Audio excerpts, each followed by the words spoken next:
Hello, আসসালামু আলাইকুম সবাইকে। প্রগ্রেসিভ ব্যাফের আরেকটা পর্বে আপনাদের সবাইকে স্বাগতম। আহ, আমরা আজকে বিভিন্ন বিষয় নিয়ে আলাপ করব। রাইটার অ্যাক্টিভিস্ট নাদিয়া ইসলাম আমাদের সাথে উপস্থিত আছেন। উনি সোশ্যাল মিডিয়াতে প্রচুর অ্যাক্টিভ। সবাইকে সব বাংলাদেশে যারা এই অনলাইন স্পেয়ারে আছেন তাদের মধ্যে অত্যন্ত পরিচিত মুখ। আম, এবং উনি পড়াশোনা করেছেন লন্ডন থেকে। আহ, লন্ডন, মাদ্রিদ, বিভিন্ন দেশে, এখন ইউরোপেই আছেন। আম, তো ওনার সাথে আমরা কথা বলতে চাই বিভিন্ন ইন্টারেস্টিং সব ব্যাপার নিয়ে।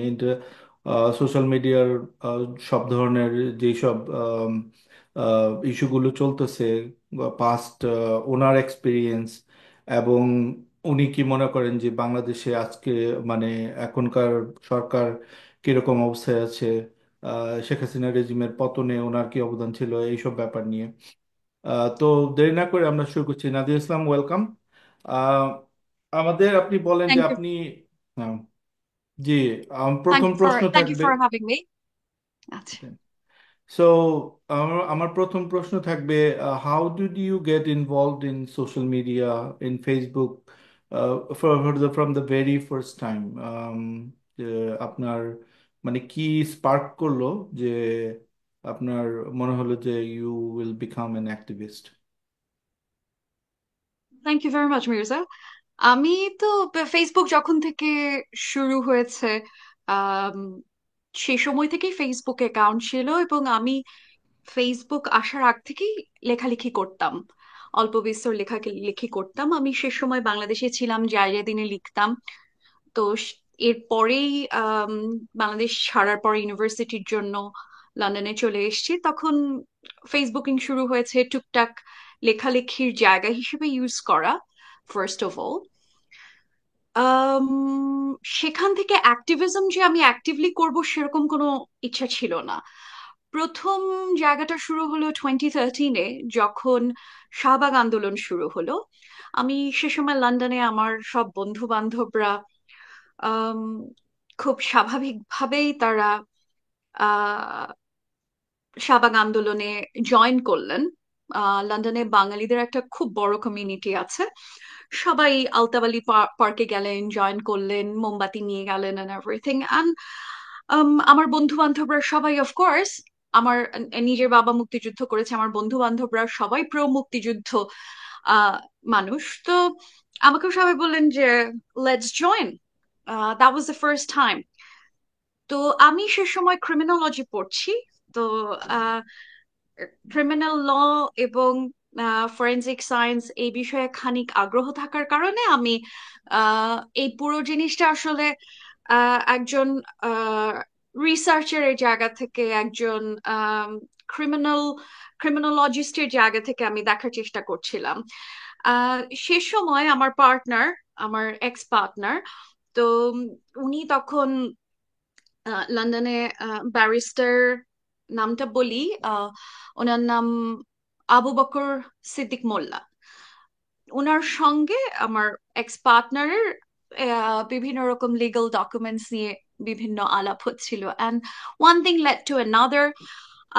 আমি ওনাকে বলছিলাম যে দেখেন, ফাঁসি চাই দাবিটাই একটা অগণতান্ত্রিক দাবি হয়।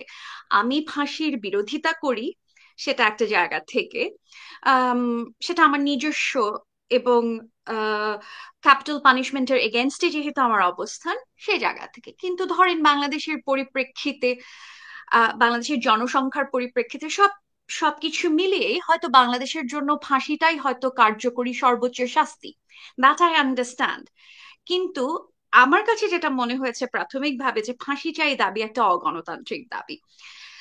এরপর আম, আবু বকর সিদ্দিক মোল্লা, ওনার সঙ্গে পরিচয় সূত্রে আমি বেশ কিছু ইনডাইটমেন্টের, কাদের মোল্লার ইনডাইটমেন্টের বেশ কিছু জিনিস আমি দেখেছি। এবং হোয়াট আই রিয়েলাইজ, যে একজন মানুষ যদি চিহ্নিত রাজাকারও হন, একজন মানুষ চিহ্নিত ধর্ষক হন, সেটা যা কিছুই উনি হন না কেন, তার নিজেকে ডিফেন্ড করার রাইট আছে বলে আমি মনে করি।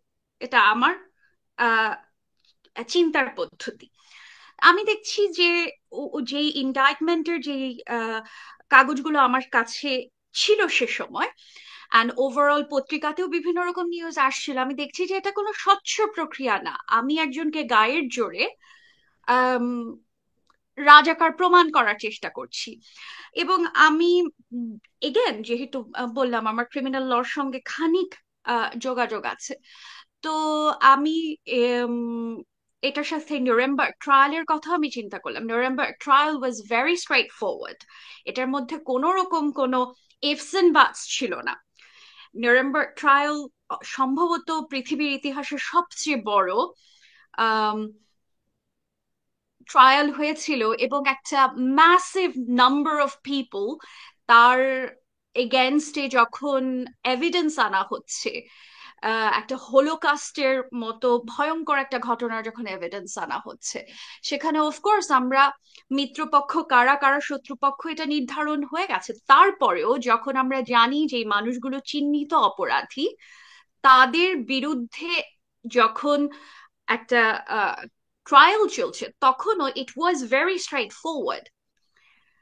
তো আমার কাছে এটা মনে হলো যে এটা স্ট্রেট ফরওয়ার্ড না। আমি বাংলাদেশের আইনে, প্রচলিত আইনে একজন রাজাকারের সর্বোচ্চ শাস্তি দাবি করি, 100%।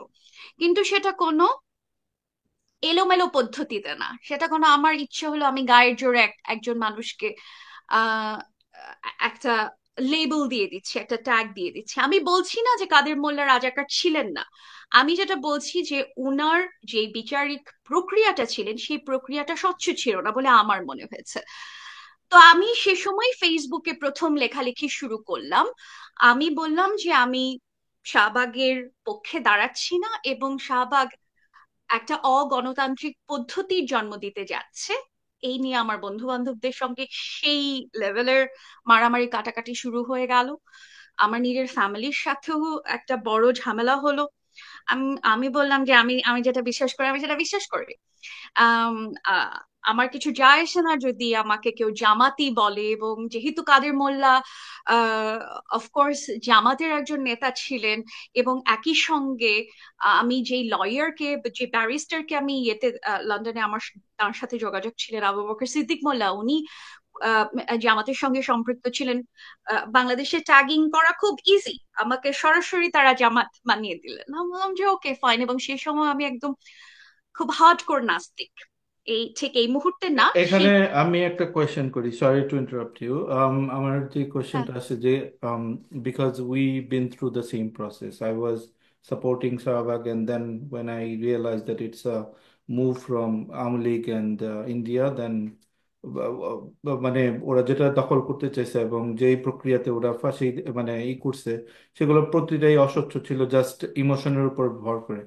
এখানে টু ফোল্ড একটা মানে আপনাকে আমি কোয়েশ্চেন করবো, সেটা হলো যে বাংলাদেশ অলওয়েজ মব জাস্টিসে বিশ্বাস করে, ইভেন দ্য মানে হাইয়েস্ট হাইয়েস্ট, মানে আমরা এখন পর্যন্ত এই 50 বছরে কেন পারলাম না একটা, ইভেন আপনি যদি আজকে বসে থেকে দেখেন, এভরিবাডি, আমরা জানি যে কারা এই জুলাই ম্যাসাকারে যারা involve, and we couldn't do, we want to তাদেরকে মুরগি চুরির মামলায় আমরা দিতেছি, বা মানে কোনো ধরনের ধরেন সম্পৃক্ততা নাই, মানে হাস্যকর টাইপের, যেগুলো আমরা 10 বছর পরে আবার আমরা বলবো যে কিভাবে এগুলা করা হয়েছে, it's not a proper due process. তো আমরা কেন পারি না? শাহবাগের সময় তো পারিই নাই, যেখানে আমাদের অ্যাম্পল এভিডেন্স ছিল যে রাজাকারদের বিরুদ্ধে, কিন্তু পুরো জিনিসটাকেই তারা একদম গায়ের জোরে করতে চাইছে। সেকেন্ড হলো যে আপনার যে এই নাস্তিক, তারপর আপনি যে প্রগ্রেসিভ সার্কেলে বিলং করেন, ফ্যামিনিস্ট, তারপর বাংলাদেশের ট্র্যাডিশনাল সুশীল প্রগতিশীল, এদের 90% দেখা যায় যে আওয়ামী লীগ। তো আপনার জার্নিটা কি ছিল, মানে why did you didn't go with the flow and you just went against it? আচ্ছা, আমি একটা একটা করে উত্তর দিই। প্রথম, আমি যেটা মনে করি বাংলাদেশে মব লিঞ্চিং বা মব জাস্টিসের ব্যাপারে একটা আগ্রহ থাকার অন্যতম প্রধান কারণ, বাংলাদেশ আসলে একটা রাষ্ট্র হয়ে ওঠে নাই। বাংলাদেশের 53 বছরের জার্নি, আমার মনে হয় বাংলাদেশ একটা বড় গোত্র, এটার দায় শুধু আওয়ামী লীগের না।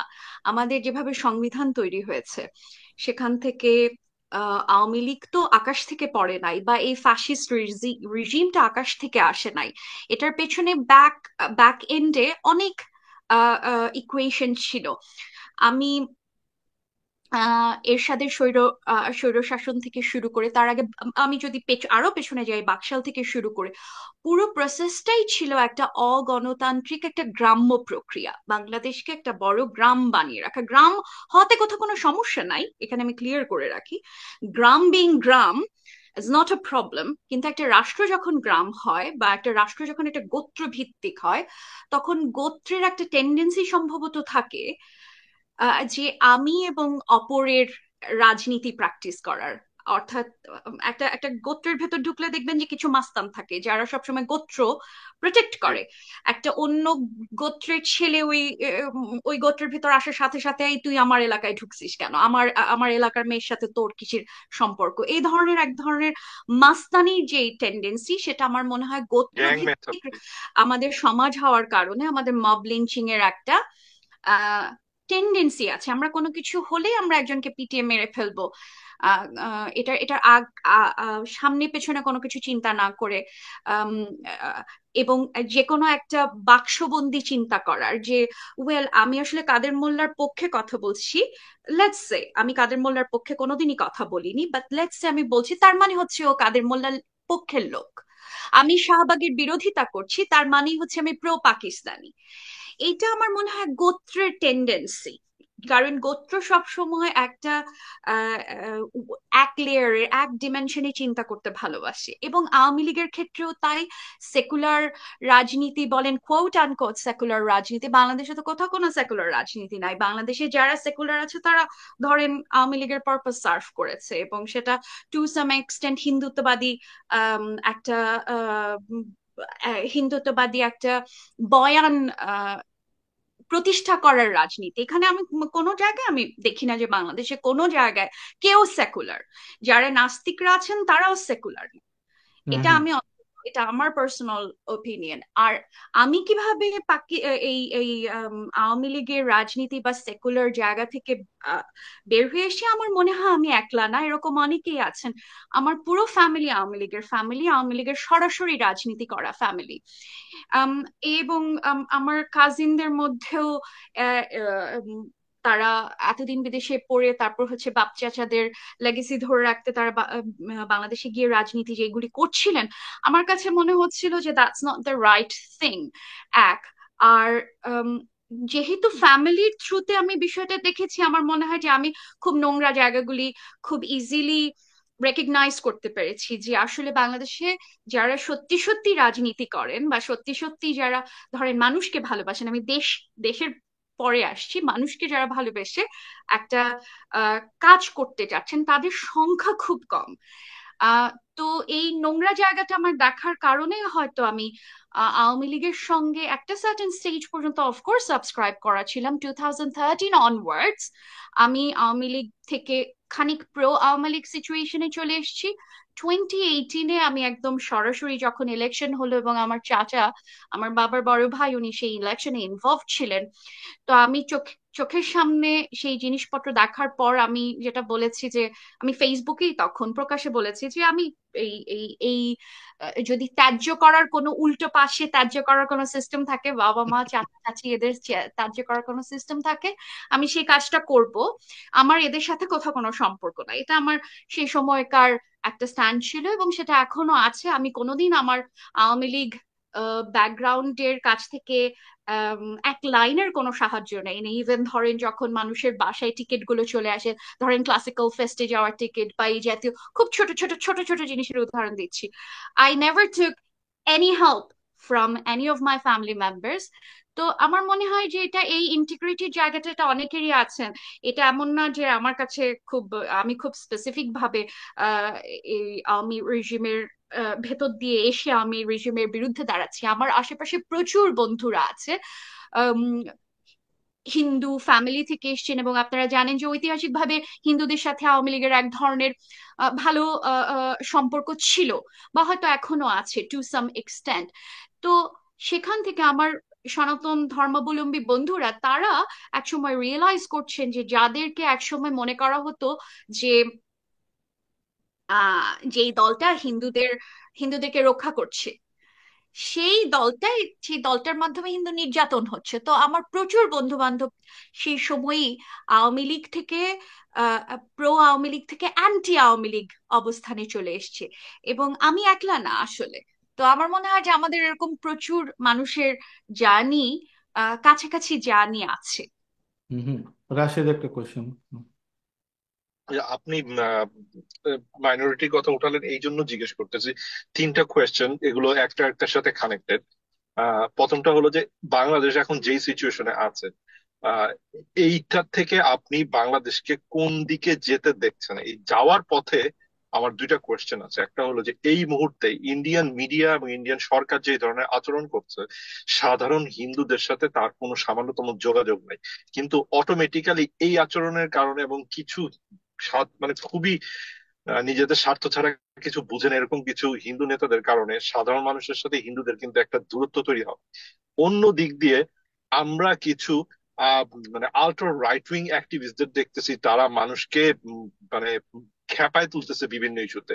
এবং এবং এমন ভাবে খেপানো হচ্ছে যে এদের এদের একটা ট্র্যাক রেকর্ড আছে আওয়ামী বিরোধী, ভারত বিরোধী কথা বলার কারণে। এই কারণে এদের গ্রহণযোগ্যতা তৈরি হইতেছে। আমি সরাসরি নাম নিতেছি, পিনাকি আছেন, তারপর হলো গিয়ে ইলিয়াস আছেন, এদের কথা বলতেছি। এই যে এই পুরা ডাইমেনশনটা আপনার মনে হয় বাংলাদেশের ফিউচারে কিভাবে প্লে হবে? কারণ এটা নিয়ে আমরা আসলেই আসলে অনেক বেশি রকমের চিন্তিত। Thank you. না, থ্যাংক ইউ রাশেদ। আমার তো মনে হয় যে বাংলাদেশ তো একটা বড় প্যারাডাইম শিফটের ভেতর দিয়ে যাচ্ছে।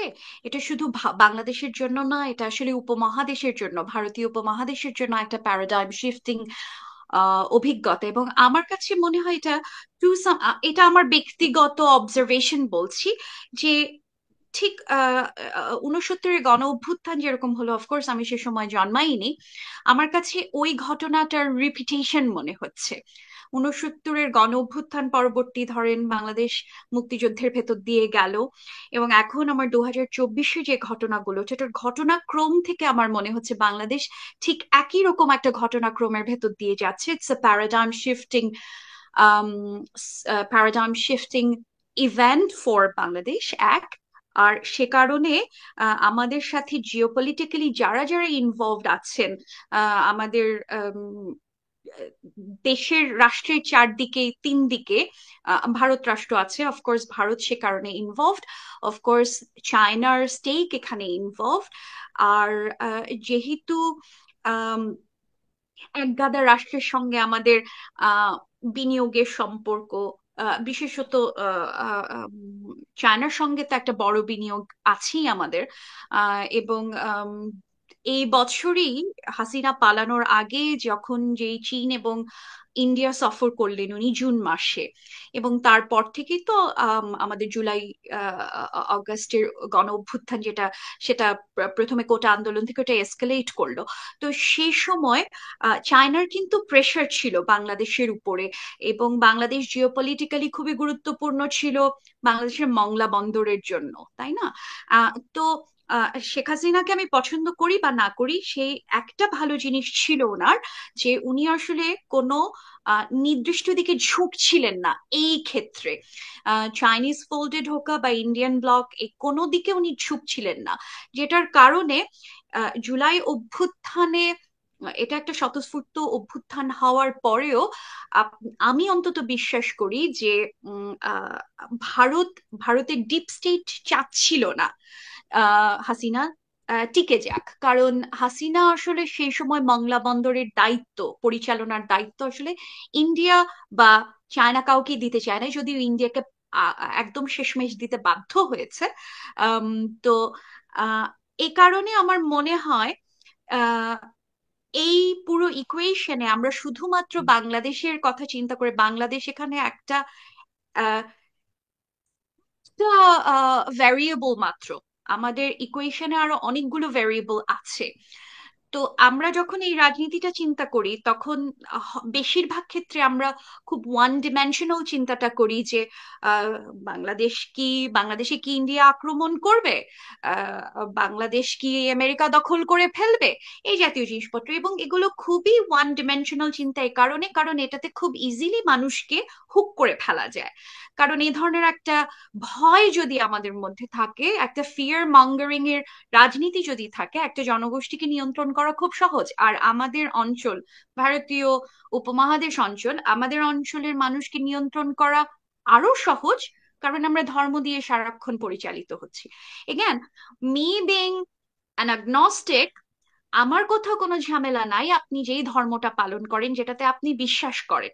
কিন্তু ধর্ম দিয়ে যদি আপনার রাজনীতি পরিচালিত হতে থাকে, তখন এক ধরনের ভয়ের জায়গা বা আশঙ্কার জায়গা থাকে যে আপনাকে এটা দিয়ে কন্ট্রোল করা যাবে। ধর্ম আহ, আহ, ধর্ম আর রাজনীতি যে খুব আলাদা সেটা আমি বলছি না। মানে রাজনীতি অর্থ তো সিদ্ধান্ত নেওয়ার ক্ষমতা, সেক্ষেত্রে ধর্মও রাজনৈতিক, তাই না? তো আহ, ধর্ম রাজনীতি সব ইন্টারটুয়াইন্ড এক একটা অ্যাসপেক্ট। কিন্তু আহ যেভাবে মানুষ খুবই আহ ধর্ম দিয়ে তাড়িত হয় এই অঞ্চলে, যে আমার রসুলের বিরুদ্ধে একটা কথা বলা হচ্ছে, আমরা এই এই কাজটা করে ফেলি। এটা হয়তো এতদিন আওয়ামী লীগই করিয়েছে ফর অবভিয়াস রিজনস, কিন্তু মানুষ আসলে সেটাতে সাবস্ক্রাইবও করেছে টু সাম এক্সটেন্ট। তো এখন আপনি, আপনার প্রশ্নে আমি যদি ফেরত আসি যে আমাদের এই অঞ্চলের রাজনীতিটা কিরকম হবে, আমি মনে করি আমরা যতক্ষণ না বুঝতে পারছি যে আমাদেরকে ধর্ম দিয়ে পরিচালিত করা হচ্ছে, ততক্ষণ পর্যন্ত এই অঞ্চলে ঝামেলা লেগেই থাকবে। এবং আপনি গত কয়েক সপ্তাহের ঘটনায় যদি দেখেন যে চিন্ময় কৃষ্ণ দাসকে গ্রেফতার করা নিয়ে, এবং তারপর বাংলাদেশের প্রত্যেকটা মাওলানাকে আলাদা আলাদা ভাবে বলতে হয়েছে, ভাই তোমরা মাথা ঠান্ডা করে রাখো, তোমরা যে কোনো কিছু করো না। এই কথাটা কেন একটা একটা একটা অ্যাডাল্ট মানুষকে বলতে হবে? আমার মনে হয় যে এই কথাটা বাংলাদেশের আহ প্রতিটা সেক্টরের নেতাদের থেকে এসছে। এবং এই ক্ষেত্রে, কারণ এই একটা জায়গায় তারা বুঝতে পারছিলেন যে এটা একটা ইন্ডিয়ান ট্র্যাপ হতে পারে। আহ তো এটা তো আসলে প্রতিবার সম্ভব না। সো আমার মনে হয় যে না, আমরা এখানে যতক্ষণ না। সরি একটু এই করি। আমেরিকাতে যদি দেখেন ট্রাম্প এখন ক্ষমতায় না, ওদের রাইট উইং, ওদের হুম, ইভাঞ্জেলিক্যাল খ্রিস্টানদের ব্যাপারে আপনি হুম, অবগত আছেন। আপনি হয়তো লন্ডনে পড়াশোনা করছেন। ইউরোপের মধ্যে ফার রাইটের আপনার উত্থান চলতেছে। ফ্রান্সে আপনার লিপেনদের হুম, গোষ্ঠী মানে হুম, উত্থান হইতেছে। তারপর ইভেন আপনার জার্মানিতে, মানে যেসব দেশগুলো আমাকে দেখি ওগুলা তো তো একই অবস্থা। আপনার মানুষকে উত্তেজিত করে, বাংলাদেশ মানুষকে কেন সিঙ্গেল আউট করা হবে? বরঞ্চ আমি তো বলবো বাংলাদেশের মানুষ অনেক রেজিলিয়েন্সের পরিচয় দিচ্ছে, মানে এত ম্যাচুরিটি আসলে মানে আশাই করা যায় না। কিছুটা যে এরকম উত্তপ্ত অবস্থা, তাতে তো তারা মানে অনেক কিছুই করতে পারতো। যেরকম এক মানে যেটা ছড়ানো হইতেছিল যে চিন্ময় দাস, আম, তার যে লয়ার সাইফুল আহ, ইসলাম ওনার নাম, হুম, হুম, ওনাকে হুম, যে হুম। মারা হইলো, ওটা তো বলা হইতেছে ইসকনের মানুষজন মারছে। কিন্তু বাংলাদেশের মানুষ অনেক রেজিলিয়েন্ট মানে শো করছে, ঠিক না? আপনি কি একমত না এটা যে? এটা আমি টু সাম এক্সটেন্ট আমি এগ্রি করি, ডিসএগ্রি করি। ইভেন ধরেন হুম, ইউকে তেও কিছুদিন আগে যে একটা বাচ্চা ছেলে, তিনটা বাচ্চা মেয়ের খুনের ঘটনা, আমার আমার জানা নাই যে আপনারা ফলো করছিলেন কিনা। তো তিনটা ছোট ছোট বাচ্চা মেয়ে খুন হয়, এবং একটা টুইটারের একটা টুইটার না সরি এক্স এর একটা পোস্টে বলা হয় যে এটা একটা, এবং নামটা একটা মুসলিম নাম ছিল, যে একজন অ্যাসাইলাম সিকার, একটা মুসলিম নাম, তার সাথে আলী আছে নামটার মধ্যে, এই ইয়ে, মানুষটাই খুনগুলো, হ্যাঁ, খুনগুলোর জন্য দায়ী। পরবর্তীতে দেখা যায় যে না, সেই ছেলেটা ওয়েলসেরই একটা ছেলে অ্যান্ড এভরিথিং। মানুষকে উত্তেজিত করা সহজ, আমি একটু জায়গা পর্যন্ত মানতে রাজি আছি, কিন্তু তারপরের যে কনসিকুয়েন্সেস গুলো, সেই কনসিকুয়েন্সেস গুলো বাংলাদেশে আহ, বা ভারতের লোকজন যেই জায়গায় এসকেলেট করে নিয়ে যায়, আপনি রিসেন্ট হিস্ট্রিতে হয়তো এত বড় এসকেলেশন দেখবেন না। টোটেনামের রায়টে বা ইভেন ইউএসএ তেও যখন ফ্লয়েডের যে ঘটনাটা ঘটে, হ্যাঁ, জর্জ ফ্লয়েডের যে ঘটনায় পুরো ইউএসএ বাইফরকেটেড হয়ে যায়, তো আহ, পরে তারপর এটা ইউনাইটেডও হয়। কিন্তু এই যে গ্রামের পর গ্রাম, ধরেন নাসিরনগর ঘটা বা রামুর মতো ঘটনা ঘটা, এটা হয়তো আপনি অন্য কোথাও দেখবেন না। এখন আমি বলছি না এটা বাংলাদেশের মানুষের সমস্যা, আমি বলছি বাংলাদেশের মানুষরা বারবার এই ট্র্যাপটার মধ্যে পা দিচ্ছেন, আহ, যেই ট্র্যাপটা আওয়ামী লীগ সেট করে রেখে গেছেন। এবং আমাকে যদি জঙ্গি রাষ্ট্র হিসেবে প্রমাণ করা যায়, যেটা আওয়ামী লীগ অনেক আগে থেকে এই কাজটা করে আসছে, এটা তাদের ট্রাম্প কার্ড ছিল সব সময়, হেফাজতে তাদের ট্রাম্প কার্ড ছিল সব সময়, এই কাজটা তারা করে এসছে আওয়ামী লীগ। তো আমি যদি এই বিষয়টা না বুঝি তাহলে এবং প্রতিবার ফাঁদে পা দিচ্ছি, দিয়ে আমি এমন একটা ঝামেলা করছি যেটা আমার এগেনস্টে ব্যবহার করা হচ্ছে কন্টিনিউয়াসলি। আমার মনে হয় যে বাংলাদেশের মানুষকে এটা বোঝানোর দায়িত্ব যারা বুদ্ধিজীবীরা আছেন তাদের। তারা এই কাজটা করেন নাই, করতে ব্যর্থ হয়েছেন, বা বাংলাদেশের যারা বুদ্ধিজীবী ছিলেন তারা জনগণের এগেনস্টে বসে আহ কাজ করেছেন। বাংলাদেশের একটা বড় অংশের বুদ্ধিজীবী আওয়ামী লীগের দালাল ছিলেন, সুতরাং তারা এই বিষয়গুলো কোনোদিন অ্যাড্রেস করেন নাই। আমার সাথে গতকালকেই ফরহাদ মজার সাহেবের কথা হচ্ছিল, এবং উনি এই যে 2013 সালে চিন্তা পত্রিকায় যখন লিখলেন না, আহ, আহ, হেফাজত নিয়ে, যে হেফাজতকে আমাদের সেকুলার মধ্যবিত্ত সমাজ বা কওমি মাদ্রাসার ছেলেদেরকে, তাদেরকে আমরা এতদিন মনে করতাম যে অসভ্য, বর্বর, কিছু জানে না, এ ধরনের একটা আমাদের ইয়ে ছিল সব সময়, অ্যাসেসমেন্ট ছিল তাদের ব্যাপারে। তো তাদেরও যে মানবিক অধিকার আছে বা নাগরিক অধিকার আছে, সেটা প্রথম যখন তারা শাপলা চত্বরে আসলেন নিজেরা বললেন, সেটা তাদের মাধ্যমে তারা নিজেরা জানান দিলেন। এ পর্যন্ত আমি, এগেন, হেফাজতের আমি সাবস্ক্রাইবার অফ কোর্স না। আমি বলছি যে এই আহ, নাগরিক অধিকারটুকু যেহেতু ছিল না তাদের, এবং বাংলাদেশের বুদ্ধিজীবীরা এই কাজটা করে গেছেন কনস্ট্যান্টলি, বাংলাদেশের মানুষকে এত এই জায়গাটায় তারা আম, শিক্ষিত করতে পারেন না, এবং আমি শিক্ষিত শব্দটাই ব্যবহার করবো, শিক্ষিত করতে পারেন নাই, যেখানে ইভেন জর্জ ফ্লয়েডের মতো ঘটনা ঘটলো, একটা রায়ট হলো বা টোটে নামে একটা রায়ট হলো, সেটা এত দূর এসকেলেট করে না যেটুক বাংলাদেশে এসকেলেট করেছে। বা বাংলাদেশ শুধু না, বাংলাদেশ এবং ভারতে এসকেলেট করে। তো সেটার জন্য আমি বলেছি, অফকোর্স এই ঘটনাতে বাংলাদেশের প্রত্যেকটা নেতাকে সামনে আসতে হয়েছে এবং বলতে হয়েছে যে ভাই, তোমরা কেউ কিছু করো না। এই জায়গাটাতে আমার কোয়েশ্চেন যে কেন এই জিনিসটা বারবার বলতে হবে, কেন এই জিনিসটা বারবার রিইটারেট করতে হবে? কারণ আমাদের চারদিকে শত্রু আছে, আমরা এই এই জনগোষ্ঠীটা তৈরি করি নাই। না, কারণ Some- বারবার বলতে হবে, সরি, বারবার বলতে হবে কারণ ইন্ডিয়া তো চায় আপনার ডিস্টেবিলাইজ করতে। ওরা তো জাস্ট ঘোষণা দিই, if you follow their YouTube channels, even ওদের মেইন স্ট্রিম চ্যানেল, full এখান of থেকে ওরা bullshit, বলতেছে হ্যাঁ, full of bullshit। Full of bullshit হলেও ওদের মিলিটারি ক্যাপাবিলিটি আছে, they are the fourth largest economy. And আপনি যদি দেখেন, যে আপনি যদি আওয়ামী লীগ রেজিমটা দেখেন, তাদের ইসের মধ্যে তাদের হাতের ছোঁয়াই তো তাদের মানে এত আম, তারা সাপোর্ট পেয়ে তো তারা বাংলাদেশকে আসলে মানে শাসন করতে পারছে, যে এত ইলেকশন রিগিং করে তারপর যেগুলা করে। তো এখন যেটা ওরা কিন্তু বলতেছে ঘোষণা দিয়ে যে we will destabilise Bangladesh, and ওখানে একটা ক্লিয়ার প্যাথ আছে। ওরা ঘোষণাই দেবে যে 2 বছর এই সরকার চলবে, উইল গো, এটা সেটা আমরা ডিস্টেবিলাইজ করবো, ইকোনমি ডাউন করব, এই দাঙ্গা বাঁধানোর চেষ্টা করব। অ্যান্ড ওপেনে আসছে, আপনি দেখেন শেখ হাসিনা কিন্তু পাবলিকলি এখন কথা বলা শুরু করছে। তো দেয়ার অ্যাটাক ডগস আর এভরিওয়্যার। তো আপনি তো এটা দেখবেনই, যেহেতু আমি তো বলতেছি যে এটা একটা ভালো উদ্যোগ, যে বাংলাদেশ এটাকে নিউট্রালাইজ, ওখানে একটা দাঙ্গা হইতেই পারতো যদি ধরেন, যদি if the guys are sleeping on the wheel, there could be like mass, like মানে একটা অ্যাটলিস্ট লাইক 10 পিপল দেখা গেল মারা গেল, অথবা কয়েকজন হিন্দুর উপর আক্রমণ করা হলো, ইট উড বি, দেখেন কিছু না করে তো আমরা অপমান মানে ইসের অপরাধের ভাগিদারি হইতেছি।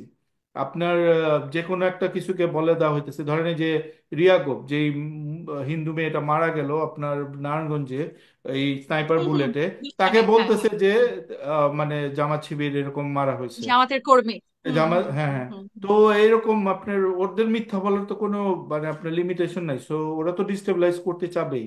তো বাংলাদেশের মানুষ ওইটাই রেজিলিয়েন্সের পরিচয় দিচ্ছে যে they know the fact that they they are provocateurs, এবং তারা এটাকে ডিস্টেবিলাইজ করতে চাবে। আচ্ছা, তো এই প্রসঙ্গে রাশিদের প্রশ্নটা আবার ইটারেট করব আমি।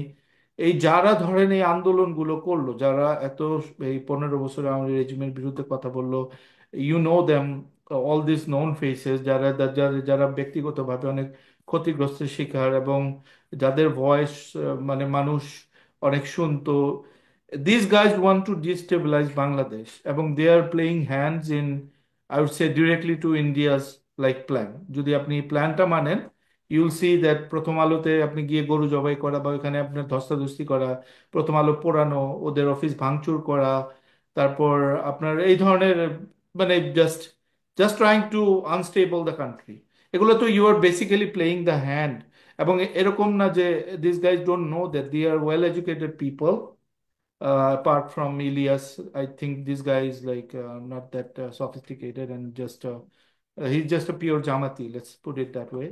Um, তারা কেন এই কাজগুলো করতেছে এখন? তারা কেন ইন্ডিয়ার আনস্টেবল হওয়ার যেই প্ল্যানের অংশ হইতেছে? Can you?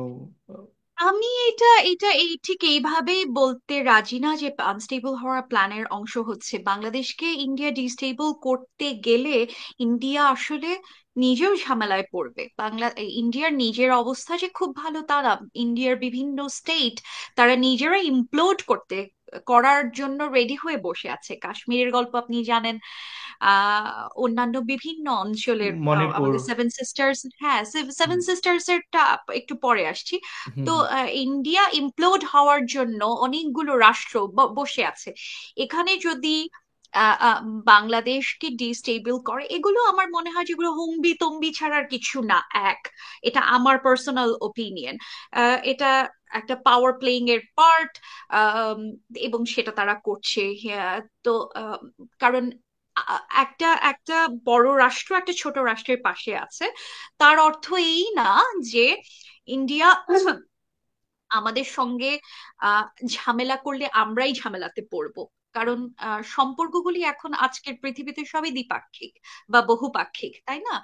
এখন একটা ইম্পোজ করা একটা ঝামেলা যদি আজকে ইন্ডিয়া আমাদের উপর ইম্পোজ করে, আপনি বলতে চান যে এই জিনিসটা ইজিলি পৃথিবীতে আম, মানে ইন্ডিয়া বাংলাদেশকে অ্যাটাক করেছে বা ডিস্টেবল করেছে, আর বাকি প্লেয়াররা যারা পাওয়ার প্লেয়ার আছে তারা চুপ করে বসে থাকবে? অফকোর্স না। চায়না এখানে বড় একজন পাওয়ার প্লেয়ার আছে। ইন্ডিয়া বাংলাদেশকে কোন রকম ভাবে ডিস্টেবল করার চেষ্টা করলে চায়না ও গেট ইনভলভ। সো ইন্ডিয়া এই কাজটা করবে না, একটু আমার ধারণা। তার নিজের সম্পর্কে তার আইডিয়া আছে, তার নিজের অর্থনীতি সম্পর্কেও তার আইডিয়া আছে।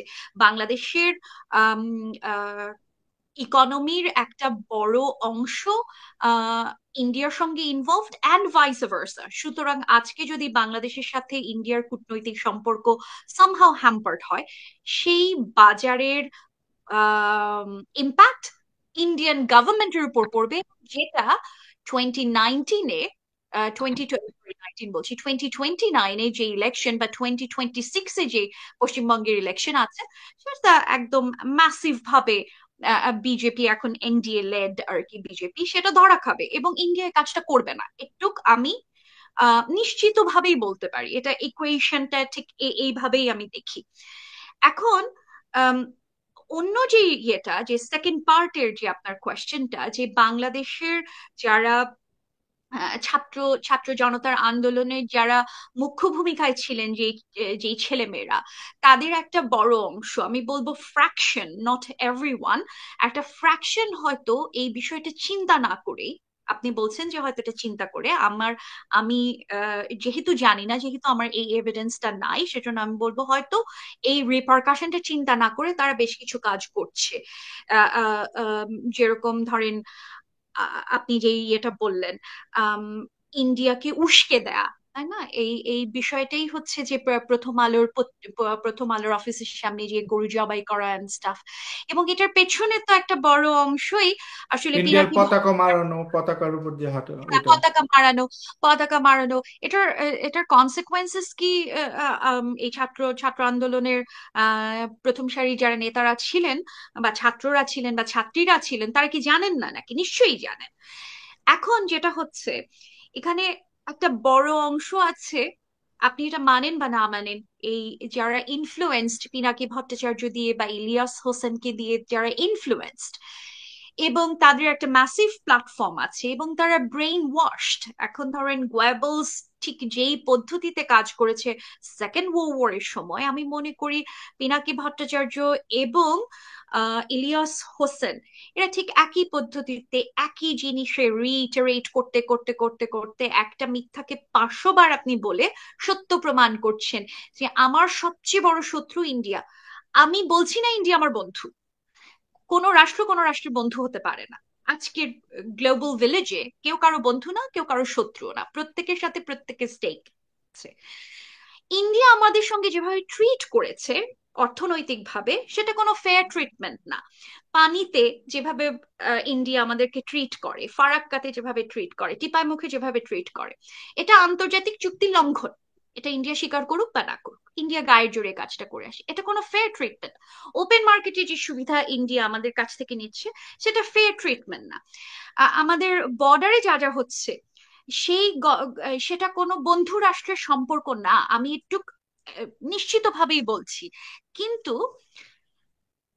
এর বাইরে ধরেন আপনি একটা রাষ্ট্রের সাথে, ভারত রাষ্ট্রের সাথে বাংলাদেশ রাষ্ট্রের যে কূটনৈতিক সম্পর্কটা, এটা তো আসলে ভারত রাষ্ট্রের যে বুদ্ধিজীবীরা আছেন, নীতি নির্ধারকরা আছেন, যারা পলিসি মেকাররা আছেন, ভার্সেস বাংলাদেশ রাষ্ট্রের যারা পলিসি মেকাররা আছেন, তারা বুঝবেন, তাই না? যে আমরা আমাদের রাষ্ট্রকে, আমরা যখন একটা চুক্তি করতে যাচ্ছি, তখন আমার কতদূর আমি ছাড় দিচ্ছি। এবং এই যে ধরেন আমি মোংলা বন্দর পরিচালনার যে দায়িত্বটা দিচ্ছি, বা আমি হাসিনা যাওয়ার আগেই রেল লাইনের যে আলাপটা এসেছিল, যে কতদূর আমি পাচ্ছি এবং কতদূর তার এগেনস্টে আপনি আমাকে দিচ্ছেন, এবং সেটা একটা লেভেল প্লেইং ফিল্ডে আসতে হবে। বাংলাদেশ এটা কোনো সময়ই ছিল না, তাই না?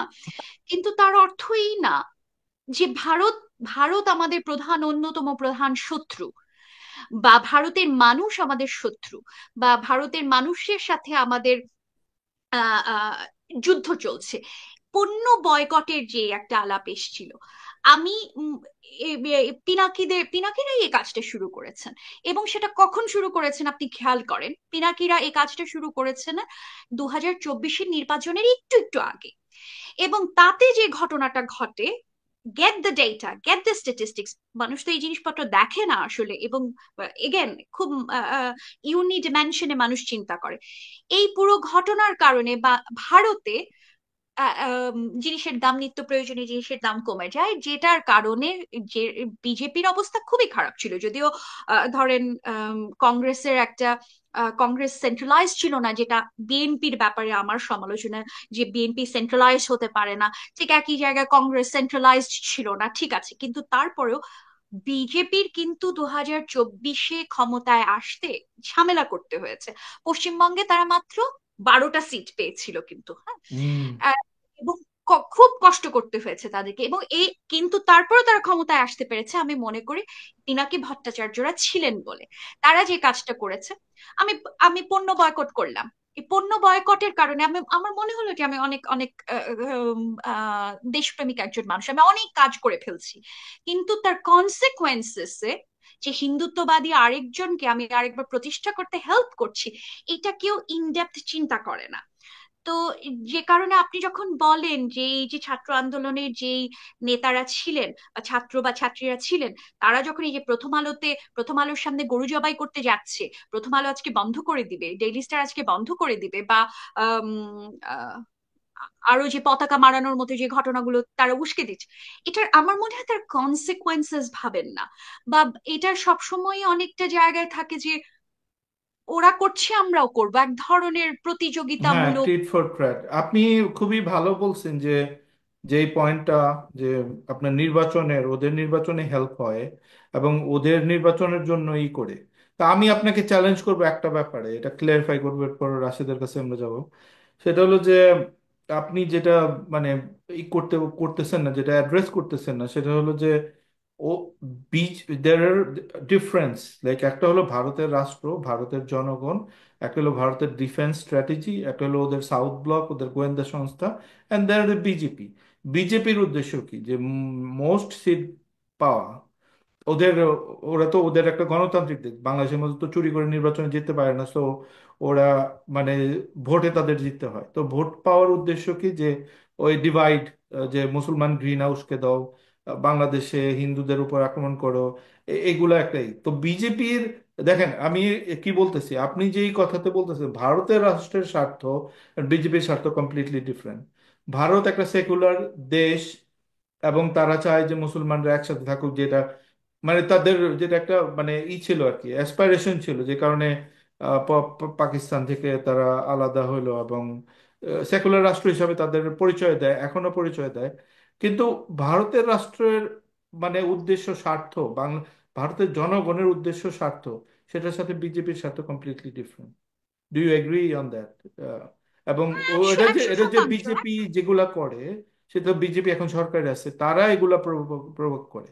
এবং পিনাকি ভট্টাচার্যরা basically playing the hand of BJP. I agree with you, Rashed. আমি হ্যাঁ, এটাই বলতে চাই। দেখেন, ভারত রাষ্ট্র, এখানে তিনটা এন্টিটি আছে: একটা ভারতের জনগণ, একটা ভারতের রাষ্ট্র, এবং যেটা ডিপ স্টেট দ্বারা পরিচালিত, এবং ভারত রাষ্ট্রের সরকার। হুম তিনটা হুম তো তিন জিনিস, তাই না? ভারতের জনগণের সাথে আমাদের কোথাও কোনো ঝামেলা নাই, ভারত রাষ্ট্রের সাথে আমাদের একটা লেভেল প্লেইং ফিল্ডে আসতে হবে। হুম রাষ্ট্রের সাথে between one state and another. এটা হচ্ছে স্টেট ভার্সেস স্টেটের একটা রাজনীতি।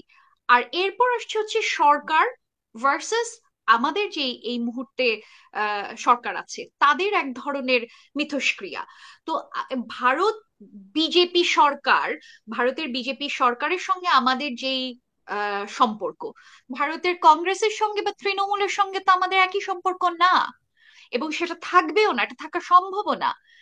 তো তার অর্থ এই না যে ধরেন আজকে কংগ্রেস যদি আসে বা কোয়ালিশন যদি আসে, ভারতের সাথে আমাদের খুব প্রেম শুরু হয়ে যাবে। Not necessarily. কারণ দেখেন, আমরা তো জিওগ্রাফিক্যালি আমাদের তিন দিকে ভারত অবস্থান করছে। সো আমাদের সভরেন্টিটির প্রশ্নে আমরা যদি সভরেন রাষ্ট্রের কথা ভাবি, তাই না? আমরা তো এখন অখণ্ড ভারতের গল্প কেউ করছে না। মানে যারা করছে তারা করছে, এটা আমার রাজনীতি না। হুম তো ধরেন আমি স্টেটলেস একটা জায়গা, যেটা ধরেন সামন্ত যুগে ছিল, আমাদের কোথাও কোনো মানচিত্র নাই, তাই না? সেই আলাপ কেউ করছে না। এই আমরা যখন আমাদের ভারত স্টেট এবং বাংলাদেশ স্টেটের আলাপ করছি, তখন আমি মনে করি যে তিনটা এন্টিটি যে আলাদা, সেটা আমাদেরকে আইডেন্টিফাই করতে হবে। আমাদের ভারতের বিজেপির হিন্দুত্ববাদ নিয়ে সমস্যা, এই যে ক্রমাগত একটা এই যে উস্কে দেওয়ার যে জায়গাটা, গরু খাওয়ার অপরাধী মুসলমান মেরে ফেলা। আপনি বাংলাদেশে যে সংখ্যালঘু নির্যাতন হচ্ছে, কোট আনকোট সংখ্যালঘু নির্যাতন, আমি এটা কোট আনকোট দিয়ে বলছি এ কারণে, তার একটা বড় জায়গা হচ্ছে এক্সাজারেটেড জায়গা। তার অর্থ এই না যে আমি টোটাল ডিনায়ালে আছি। বাংলাদেশে নিশ্চয়ই সংখ্যালঘু নির্যাতন হয়, যেটা কিছু হচ্ছে, কিছু হচ্ছে। হুম তাই না? নিশ্চয়ই নিশ্চয়ই আমি সেটা কন্ডেম করি, কিন্তু হুম হুম যে পদ্ধতিতে বা রাজনৈতিক কারণে যেভাবে এটাকে ওভার এক্সাজারেটেড করা হয়, সেটা আহ, আহ, সেটা তো আমাকে রেকগনাইজ করতে হবে যে বাংলাদেশের এই ঘটনার কারণে, এই রাজনীতির কারণে ইন্ডিয়া কিভাবে বেনিফিটেড হচ্ছে, বা ইন্ডিয়ান গভর্নমেন্ট, বর্তমান গভর্নমেন্ট কিভাবে বেনিফিটেড হচ্ছে, বা মোদির বা বিজেপির হিন্দুত্ববাদী সরকার কিভাবে বেনিফিটেড হচ্ছে। I have to understand that. এবং আমি এটাতে আপনার সাথে এগ্রি করি, 100% এগ্রি করি এই জায়গাটাতে, যে হ্যাঁ, আহ, আহ, এটা বিজেপির উদ্দেশ্য। আমি জানি না বিজেপির পরে যদি অন্য কোনো সরকার আসে, তার সাথে বাংলাদেশের কি সম্পর্ক হবে, যে সরকার হুম এখন পর্যন্ত ছিল না, তাই না? সো ভবিষ্যতের কথা আমি বলতে পারবো না। আমি আপাতত যেটুক, বিজেপি 2029 পর্যন্ত ক্ষমতাতে আছে, 2026-এ যদি পশ্চিমবঙ্গে ঢুকে যায়, যেটা আমি মনে করি একটা খুব বড় চান্স আছে, এবং খুব এই বড় বড় চান্স আছে, চান্সটা এক্স্যাক্টলি।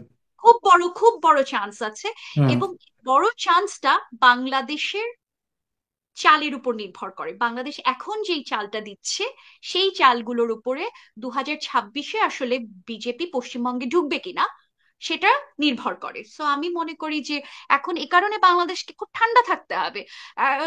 ইন্ডিয়া, আমি কেন বারবার বাংলাদেশের জনগণের উপর ক্ষেপে যাই, আপনি হয়তো আমাকে ভুল বুঝছেন যে বাংলাদেশের জনগণ, আপনি বলছেন যে খুব ঠান্ডা, ঠান্ডা ছিল বা কোনো রিয়াকশন দেখায়নি, এটা প্রশংসার যোগ্য।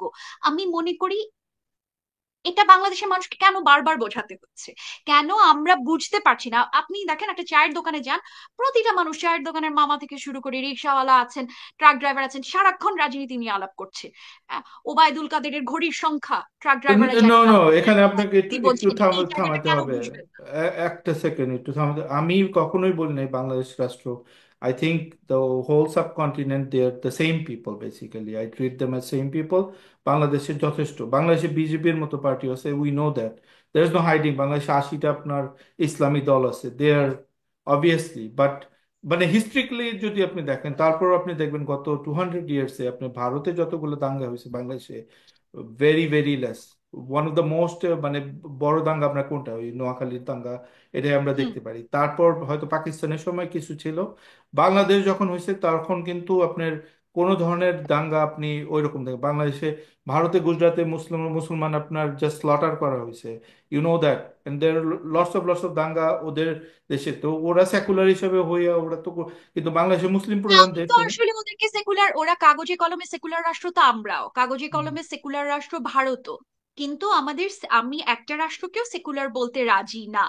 কিন্তু তুলনামূলকভাবে যেহেতু ভারতে একটা গণতান্ত্রিক প্রক্রিয়া জারি ছিল, সে কারণে তাদের প্রতিষ্ঠানগুলো ডেভেলপ করতে পেরেছে, তাদের হুম বিচার বিভাগ ডেভেলপ করতে পেরেছে, তাদের আইনগুলো ডেভেলপ করতে পেরেছে, তাদের যে সিভিল সোসাইটি আমাদের চাইতে স্ট্রং। আপনি দেখেন যে আজকে যদি ভারতে এই গরু খাওয়ার কোয়াট আনকোট অপরাধে একটা মানুষকে মারা হয়, বা ভারত সরকার সেটা টোটাল ডিনায়ালের মধ্যে ভারত সরকার থাকে না। তারা অন্তত চারটা পাঁচটা বুদ্ধিজীবী এই নিয়ে কথাবার্তা বলবে। ভারতের যে জেনারেল মানুষ, তারা তুলনামূলকভাবে বাংলাদেশের চাইতে এই সমস্ত জায়গায় কিছু কিছু ক্ষেত্রে অত্যন্ত সহনশীল। আপনি দেখেন ভারতের যে বন্ধুরা আমাদের সঙ্গে এই ইভেন জুলাই অভ্যুত্থানে, আমি একজনের নাম বলছি, অর্ক ভাদুরীর কথা বলছি, অর্ক দেবের সঙ্গে আমার একটা ইন্টারভিউ হয়েছিল, অতনু সিংহ, এরা অনেকেই, আহ, নজরুল জামাদার, এরা অনেকেই আহ, আমাদের সঙ্গে একাত্মতা ঘোষণা করেছিলেন হুম হুম আহ, হুম, জুলাই এক্স্যাক্টলি। অভ্যুত্থানে, তাই না? তা এখন ধরেন এই যে রাষ্ট্র, রাষ্ট্রকে বাদ দিয়ে মানুষকে দেখার একটা জায়গা, যে মানুষ মেরে ফেলছে, সেটা মুসলমান হোক হিন্দু হোক যা কিছুই হোক, সেই জায়গাটা ভারত রাষ্ট্রের তুলনামূলকভাবে বাংলাদেশের চাইতে বেশি। এবং এইটুক আমি মনে করি। এবং আমি মনে করি যে এই ঘটনাটা ঘটার কারণে যে ওদের একটা গণতান্ত্রিক প্র্যাকটিস ছিল, যদিও আমি তাদেরকে সেকুলার রাষ্ট্র বলে মনে করি না, এটা মনে করি না, বিভিন্ন কারণে সেই আলাপে হয়তো না গেলাম এখন। কিন্তু আমি মনে করি একটা প্র্যাকটিস যেহেতু তাদের ছিল, তাদের বিচারিক প্রক্রিয়াটা, বিভিন্ন প্রতিষ্ঠান ডেভেলপ করতে পেরেছে, সে কারণে আহ, সংখ্যালঘু নির্যাতন হওয়ার সাথে সাথে রাষ্ট্র সেটাকে ধামাচাপা যদি দিতেও চায়, এই যে মণিপুরে যেই যেই ইন্ডিয়ান আর্মি যে ঘটনাটা ঘটাচ্ছে, মাইতিদের উপর, আদিবাসীদের উপর যে যেই নির্যাতন চালাচ্ছে, সেই নিয়ে ইন্ডিয়ার নিজের মানুষ কিন্তু সচেতন, তারা এটা নিয়ে কথা বলছে, তাই না? হুম অথচ দেখেন বাংলাদেশে আদিবাসীদের উপর অত্যাচার করা হয়, আমরা আদিবাসীদের কি বলে গালি দেই? উপজাতি বলে গালি দেই, তাই না? তো মানুষ বলে মনে করি না, তাদের খাবার দাবার নিয়ে আমরা হাসাহাসি করি। এখন ধরেন এটা তো এক ধরনের নির্যাতন, একটা জনগোষ্ঠীকে আপনি মানসিক ভাবে নির্যাতন করছেন। এটা নিয়ে আমি কথা বলবো না, এই কারণে আমার বাংলাদেশের মানুষের উপর রাগ হয়। এই জায়গাটা, এই রাগের জায়গাটা এটা, যে আমাদের তো এই রাজনীতিটা বোঝা উচিত। আপনি একটা, সেই জন্যই বলছি, একটা চায়ের দোকানে গিয়ে বসেন, চায়ের দোকানের মামাও রাজনীতি আপনার চাইতে ভালো বোঝে, তিনি ওবায়দুল কাদেরের কতগুলি গড়ি আছে সেটা জানেন। তাহলে এই বিষয়টা কেন আপনি বুঝবেন না যে আপনাকে প্লে করা হচ্ছে?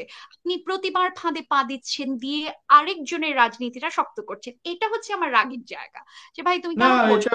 এটা একটু ধরেন এই যে, আচ্ছা আমি ডায়াল ডাউন টু একদম বেসিক ব্যাপারে। Hate is winning, right? আপনি আপনার যেই হুম। কথাগুলো যে এ ধরেন পিনাকিদের লক্ষ লক্ষ ফলোয়ার আছে, তাদের কথা অনেকেই শুনে। আমার কথা বলেন বা আপনার কথা বলেন, we are in the same page, বা আমাদের মতো যারাই প্রগ্রেসিভ আছেন বা অথবা সেন্ট্রিস্ট আছেন অথবা সেন্টার লেফটে যারা আছেন, তাদের কয়জন ফলোয়ার কয়জন। কেন আমরা প্রোপাগান্ডার মানে এই বুঝি না, বা আমাদের পক্ষে প্রোপাগান্ডা কি, যে যদি বলি আমরা যে উই ওয়ান্ট টু ক্রিয়েট মানে রিলেশনশিপ উইথ ভারতের জনগণ, তখন কিন্তু আপনার হুম আমাদের ট্যাগ দেওয়া হবে যে আমরা ভারতের দালাল। হুম হুম হুম বাট এটা এটা অত্যন্ত জরুরি, এই যে যে আপনি যে বললেন যে কথাগুলো, এগুলো আমি বারবার বারবার বলছি যে ভারতের বামপন্থী, ভারতের প্রগ্রেসিভ, ভারতের লিবারেল মানুষদের সাথে আমাদের যোগাযোগ, কারণ ভারত একটা মানে এত মিস ইনফরমেশনের মধ্যে থাকে।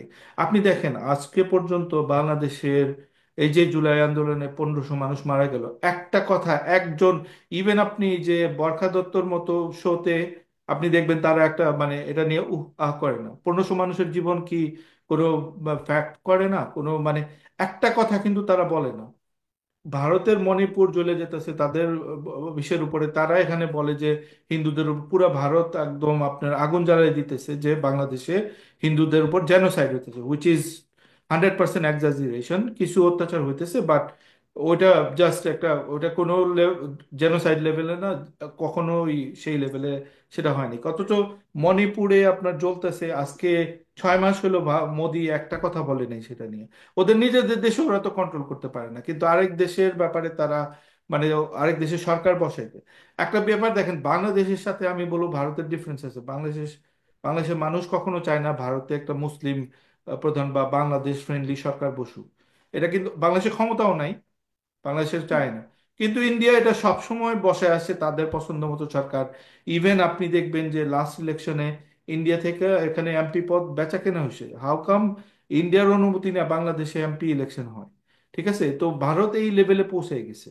তো ও স্বাভাবিকভাবে গ্রিভেন্স তো থাকবেই, গ্রিভেন্স ইজ কমপ্লিটলি জাস্টিফাইড। কিন্তু আমার প্রশ্ন থাকবে আপনার প্রতি যে if you think about that, তাহলে আমরা কিভাবে এই জনগণের কাছে পৌঁছাইতে পারি এই মেসেজগুলো, যে যে এই চায়ের দোকানের মামা বলেন, অথবা আপনার মেসেজটা কিভাবে যাবে যে because you think so many things, এত কিছু তো সাধারণ মানুষ বুঝতে পারবে না। চায়ের দোকানের মানুষ আপনার মতো এত কিছু চিন্তা করবে না। But if you dial down to let's say 2-3 sentence, কি বলতে চাইবেন আপনি যে কিভাবে আমরা আমি পজিটিভ আসলে প্রপাগান্ডা করতে এটা পারি? এটা এটা এটা এটা এটা কনস্ট্যান্টলি আমরা যারা যারা আছি, নাম্বার দিয়ে আউট নাম্বার করা, পিনাকি ভট্টাচার্য বলেন বা ইলিয়াস বলেন, এরা একজন দুজন মানুষ। এবং আমরা কনস্ট্যান্টলি এই জিনিসগুলোকে আউট নাম্বার করা বলতে হলো আমরা কনস্ট্যান্টলি বলে যাব আমরা যেটা বিশ্বাস করি। আহ যেই কথাগুলি, ধরেন আপনার, ধরেন 5 জন ফলোয়ার, আমার ধরেন 3 জন, আমার অ্যাকাউন্ট অবশ্য হ্যাক হয়ে আছে অলরেডি। তো হুম। ধরেন 3 জন ফলোয়ার, কিন্তু আমরা যদি ইউনাইটেড হই, হ্যাঁ, at one point or the other, আমরা সেই জায়গাটাতে পৌঁছাতে পারবো যেখানে মানুষ আমাদের এই ইনফরমেশনটা, এই মেসেজটা বুঝতে পারবে যে এতগুলো মানুষ বলছে, এতগুলি মানুষ এই কথাগুলো বলছে, এটা ভুল হতে পারে না। কনস্ট্যান্টলি আমরা যেটা বলে যাচ্ছি, একটা মানুষ, এবং আমরা তাদের মোটিভগুলি যদি আরেকটু ডিপ ভাবে বিবেচনা করি, আর আর একটু ইনডেপথ বোঝার চেষ্টা করি যে আসলে তাদের মোটিভগুলো কি ছিল এবং তাদের কাজের কনসিকুয়েন্সেস গুলো কি ছিল, তারা যে কাজগুলো করেছেন সেই কাজগুলিতে বাংলাদেশের আসলে কোথায় লাভ হয়েছে ইন দ্য লং রান, নাকি অন্য কোনো পার্টি এখানে আপনার আপনার বেনিফিট অন্য কোনো পার্টি এখানে এসে খেয়ে গেছে, এটা যদি আমরা কনস্ট্যান্টলি বলতে থাকি, আমার মনে হয় যে আমরা at one point or the other out number করতে পারবো। ইট সাউন্ডস ভেরি অপটিমিস্টিক এবং I am an optimistic person. আমি আহ, বলতে চাই যে মিথ্যা দিয়ে আসলে আপনি বেশি দিন টিকতে পারবেন না। তো এবং আমাদের এটা কি মিথ্যাগুলো ধরায় দেওয়া উচিত, না আমাদের পজিটিভ জিনিসগুলো বলা উচিত? এটা এটা ডিপেন্ড করে যে কয়েক রকম ভাবে কাজটা করা যায়, যে আপনি কি আসলে ওই এনার্জিটা খরচ করবেন একটা একটা মানুষ যে কনস্ট্যান্ট মিথ্যা কথা বলে যাচ্ছে। আর এটা হয় কি, এটাতে আপনার এনার্জি অনেক সময় ড্রেইন হতে থাকবে, কারণ ওরা তো বিশেষত পিনাকিকে আমি যেহেতু ব্যক্তিগতভাবে চিনি, বুদ্ধিমান মানুষ হুম উনি, হুম পুরো মিথ্যা বলবেন না তো, পুরো মিথ্যা ধরা খুব সহজ, তাই না? আপনাকে হুম আমি একটা মিথ্যা কথা বললাম, উনি যে কাজটা করেন, যে ইনফরমেশনটাকে ডিস্টর্ট করেন, অর্ধ সত্য উপস্থাপন করেন, এবং একটা নির্দিষ্ট অ্যাঙ্গেল থেকে। হ্যাঁ, এবং আমরা জানি যে আমাদের, আপনি যে গ্রিভেন্সটার কথা বলেছেন, যে ইন্ডিয়া আমাদেরকে এত বছর ধরে যেভাবে ট্রিট করে এসছে, বা ইভেন আওয়ামী লীগ গভর্নমেন্টও আমাদের নিজেদের, ওনারা তো হেফাজত বলেন বা যা কিছুই বলেন, জামাত বলেন, যা কিছুই বলেন, আমাদের নিজেদের মানুষ তো, আমাদের নিজেদের মানুষকে, বা ধরেন মুসলমান বলে একটা মানুষকে যেভাবে ট্রিট করা, এই ট্রিটমেন্টের কারণে মানুষের তো একটা রাগের জায়গা আছে, ক্ষোভের জায়গা আছে। এখন সেই ক্ষোভটাকে যদি আমি কনস্ট্যান্টলি উস্কাতে থাকি, আপনাকে যদি আমি বলি যে আপনার যে এই অবস্থা, এই খারাপ অবস্থা, এই খারাপ অবস্থার জন্য ইন্ডিয়া দায়ী, এই খারাপ অবস্থার জন্য বাংলাদেশের হিন্দুরা দায়ী, এই খারাপ অবস্থার জন্য মেয়েরা দায়ী, আপনি যে চাকরি পাচ্ছেন না, আপনি যে বেকার, মেয়েদের কি চাকরি করার দরকার আছে, তা ঘটনা তো এরকম না হুম আসলে। তো আপনি ট্রান্সজেন্ডাররা দায়ী কনস্ট্যান্টলি, ট্রান্স হ্যাঁ, ট্রান্সজেন্ডার, আপনি আপনি চাকরি পাচ্ছেন না, এখন ট্রান্সজেন্ডারদেরকে চাকরি দিচ্ছে, এটা তো হুম আসলে হেট তৈরি করা। তো এই কাজটা এগেন, এই যে যেরকম হিটলার একটা এই কাজগুলো করে গিয়েছে না দ্বিতীয় বিশ্বযুদ্ধের আগে আগে, যে খ্রিস্টানদের এই খারাপ অবস্থা, তার কারণ হচ্ছে ইহুদিদের হাতে সমস্ত ক্ষমতা, ইহুদিদের হাতে সমস্ত টাকা, হুম হুম হুম which was partially true, এটা এমন না যে কমপ্লিটলি মিথ্যা কথা। অফকোর্স ব্যাংকিং সিস্টেম ইহুদিদের হাতে ছিল, কিন্তু যে পদ্ধতিতে আপনি ইনস্টিগেট করেছেন পুরো বিষয়টা, তাতে দেখেন এই যে নাৎসি পার্টি, যারা সুস্থ স্বাভাবিক মানুষরা, একটা চার্চের ভেতর এক গাদা মানুষকে নিয়ে, ইহুদিকে নিয়ে, বাচ্চা সবকিছু নিয়ে আগুন ধরে মেরে ফেলছে, তাই না? এটার জন্য তো ব্রেইন ওয়াশ হতে হয়, এটা হচ্ছে ব্রেইন ওয়াশ করার পদ্ধতি। এখন আপনি আমি কিভাবে কাজ করতে পারি বলে আমি মনে করি যে আমরা সবাই একসাথে আসলাম, আপনি আপনার কথাটা বললেন, আপনার যা বললেন, আপনি সেটাকে নালাফাই করলেন কি করলেন না, যে মিস ইনফরমেশনকে আপনি এটাতে সাবস্ক্রাইব করলেন না। আজকেই আমি গণতান্ত্রিক বাংলাদেশ নেটওয়ার্কের সদস্য, আমরা আজকে একটা বিবৃতি লিখছিলাম যে আমরা এই জায়গাগুলিতে যাতে সাবস্ক্রাইব না করি, বা ইন্ডিয়ান মিডিয়া যে কনস্ট্যান্ট বুলশিট প্রডিউস করে যাচ্ছে, কনস্ট্যান্ট বুলশিট প্রডিউস করে যাচ্ছে, এটাতে আমরা যেন কোনোভাবে সাবস্ক্রাইব না করি, আমরা যেন ইন্টারন্যাশনাল মিডিয়াকে এই ইনফরমেশন গুলি নিয়ে দিতে পারি। দেখেন, আজকের পৃথিবীতে আর্টিফিশিয়াল ইন্টেলিজেন্স বলেন, আমরা তো একটা গ্লোবাল ভিলেজের মধ্যে আছি, এবং ইনফরমেশন দিয়ে এখানে যুদ্ধ হয়, তাই না? এখন তো তীর ধনুক নিয়ে কেউ যুদ্ধ করতে যাচ্ছে না। সো ইনফরমেশন হচ্ছে সবচেয়ে বড় যুদ্ধের টুল। ইন্ডিয়া কেন এই কাজগুলো করতে পারছে? তার নিজের দেশে তার সংখ্যালঘু নির্যাতন হচ্ছে, সে নিয়ে তার তার কোনো আলাপ নাই, তার আলাপ হচ্ছে পাশের দেশের উপরে। সেই দাদাগিরি সে করতে পারে, তার কারণ সে মিডিয়া নিয়ন্ত্রণ করে।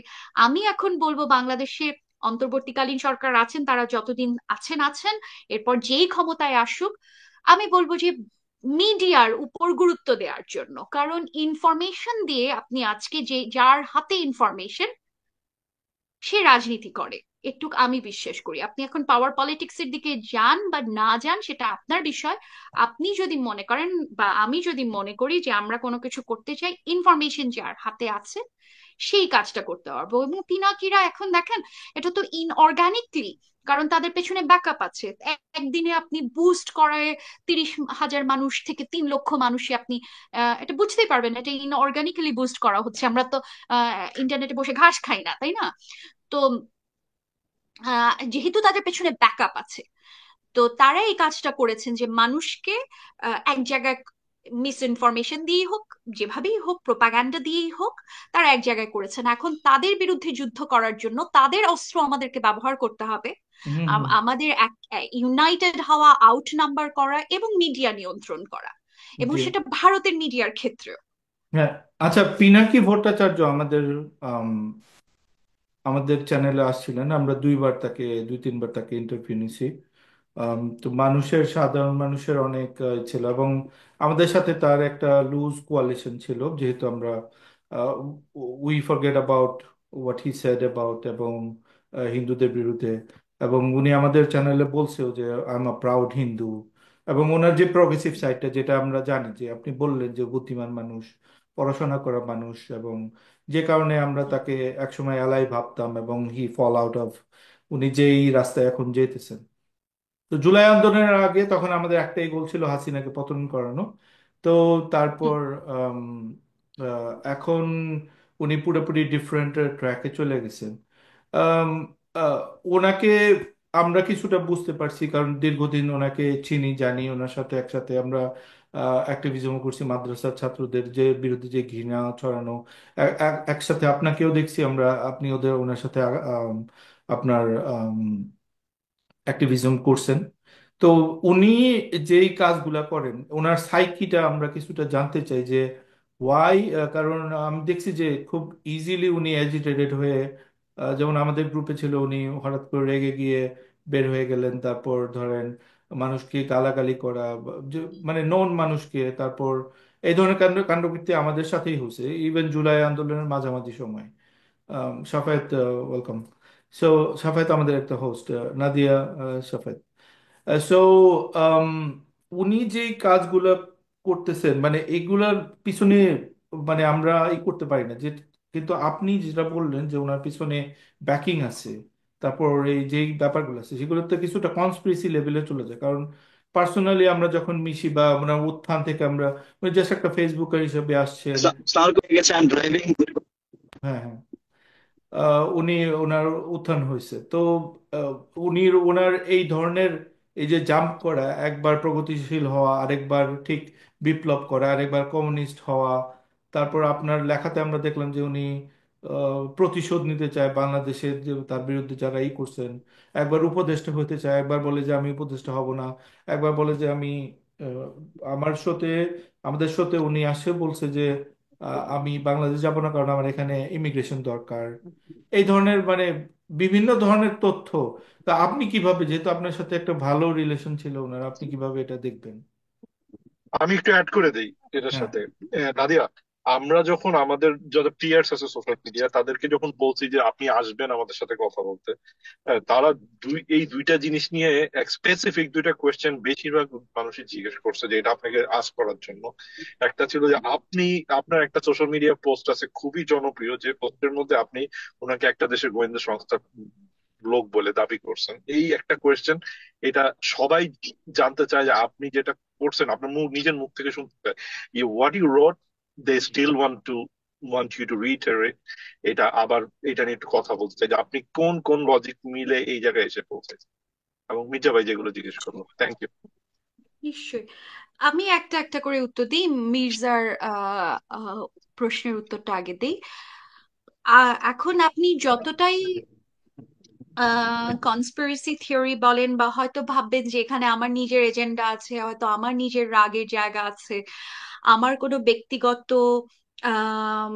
গেইন করার বিষয় আছে, সেটা হয়তো সবারই থাকে। আমরা যারা ধরেন অ্যাক্টিভিজম করি, প্রত্যেকেরই এই জায়গাটা থাকে। এটা আমরা যতই বলি যে না, আমরা সেই অ্যাটেনশনটা চাই না, বা আমি আসলে মানুষের জন্য কাজ করছি, ডিপ ডাউন ইউ নো যে আপনার এক ধরনের, বা আমরা যারা যে ঘরের খেয়ে বনের মোষ তাড়ানো, হুম, তাদের হুম, এক ধরনের গড কমপ্লেক্স আছে, তাই না? আমার মনে হয় যে ও আমি অনেক কিছু করে ফেলছি, এন্ড দিস এন্ড দ্যাট।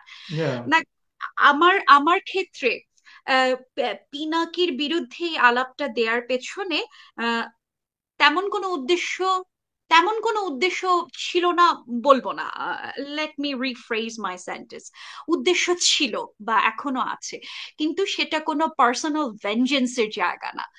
আম, এবং সেটাও হয়তো খানিক ভুল। পার্সোনাল ভেঞ্জেন্সের জায়গা খানিক আছে, কারণ আমার মনে হচ্ছে যে উনি আমাকে অত্যন্ত বোকা বলে মনে করেছেন। এই জায়গাটাতে আমার মনে হয়েছে যে পার্সোনাল ভেঞ্জেন্সের জায়গাটা আছে। সো সেটা আমি স্বীকার করে নিয়েই বলছি। আমি পিনাকি ভট্টাচার্যকে ধরেন আপনার চ্যানেলে এসে ব্যাশ করা আমার তেমন কোনো উদ্দেশ্য না। তবে পিনাকির প্রসঙ্গটা যেহেতু এসছে, আমি এটা বলতে চাই যে পিনাকির মাধ্যমে আমাদের হয়তো আম, যে ইউনিফাইড যে গোলটা ছিল আমাদের, হাসিনাকে সরানো, তাই হুম, না? হুম, হুম, সেইটার সেটার সাথে উনি একজন কমরেড ছিলেন, এবং আম, সেজন্য অনেকেই তার প্রতি কৃতজ্ঞ। এবং তাসনিম খলিলের সাথেও আমার এটা নিয়ে হয়েছে যে এটা আমরা সবাই চাচ্ছি যে হাসিনা চলে যাক, হাসিনা চলে যাক। আমি এই জায়গাটাকে একটু অন্যভাবে দেখি। প্রথম আহ, ব্যাখ্যাটা দিচ্ছি, পিনাকি আসার আগে আমি একটু ব্যাক ট্র্যাকে যাচ্ছি। এই বছরের জুন, জুলাই, সরি, এপ্রিল, মে, জুন, এই 3 মাসের আপনি আনন্দবাজার পত্রিকা পড়বেন। আনন্দবাজারকে বলা হয় আপনার ডিপ স্টেটের মুখপাত্র হিসেবে। আপনি গত কয়েক বছর ধরে দেখবেন হাসিনার প্রশংসায় আনন্দবাজার পঞ্চমুখ, 141 মুখ। এ বছরের এপ্রিল, মে, জুন থেকেই আনন্দবাজার হাসিনার বিরোধিতা করে, খুব সিরিয়াসলি ইয়া, বিরোধিতা করা শুরু করেছে। এবং ইয়েস। তখন থেকেই আমরা যে, ধরেন আমি তো আনন্দবাজার ফলো করি, আমি তখন জানি হাসিনা নাই সামহাও। এটা ধরেন, এখন আপনি বলবেন আপনি কি জ্যোতিষশাস্ত্র চর্চা করছেন, আপনি আনন্দবাজার পড়ে দেখেন, দেখেন যে একদম ক্লিয়ার ইন্ডিকেশন ভারত তখন মনে করছে যে হাসিনা তাদের জন্য একটা ডিস্টার্বিং ক্যারেক্টার হয়ে দাঁড়িয়েছে। অর্থাৎ হাসিনা এত বছর ক্ষমতায় থাকার কারণে প্রতিটা বিষয়ের তো মানে খারাপ ভালো জিনিস থাকে। ভালো জিনিসটা ছিল যে হাসিনাকে সহজে এই যে ইন্ডিয়ান ব্লগ বা চাইনিজ ফোল্ডের কথা বলছি, চাইনিজ ফোল্ড বা ইয়ের কথা, আহ, এই জায়গায় হাসিনা বাও ডাউন করছিলেন না। এবং এ কারণেই ইন্ডিয়ার ক্ষেত্রে যেটা হচ্ছিল সম্ভবত, যে হাসিনাকে যতদূর দোয়ানো সম্ভব, হাসিনাকে আমাদের দোয়ানো হয়ে গেছে, she is pretty old, let's get rid of her. এইটা এক ধরনের, এগেন এটা কনস্পিরেসি থিওরি হলেও হতে পারে, যেহেতু এটা আন্দাজে বলছি, কিন্তু এটা হচ্ছে আনন্দবাজারের এক ধরনের আপনি যদি ক্রিটিক্যালি আনন্দবাজার পড়েন এই বছরের শুরু থেকে, আপনি বুঝতে পারবেন যে আনন্দবাজার এই জিনিসটা চাচ্ছিল। সো পিনাকির পুরো কাজটাই আমি যেভাবে দেখি সেটা হলো যে অন্যের পারপাস সার্ভ করা, এবং ভারত রাষ্ট্রের, বিশেষত ভারত রাষ্ট্রের পারপাস সার্ভ করা। তো আলটিমেটলি ভারত রাষ্ট্রের পারপাস সার্ভ করতে যে যদি উনি আমার পারপাসও সার্ভ করে দেন, I be like okay sure, no problem, আমার কোথাও কোনো ঝামেলা নাই, তাই না? এখন পার্সন হিসেবে আমি উনাকে যেই জায়গা থেকে চিনি, আমি জানি যে এই পুরো বিষয়টাই উনার নিজের পার্সোনাল গেইনের জায়গা।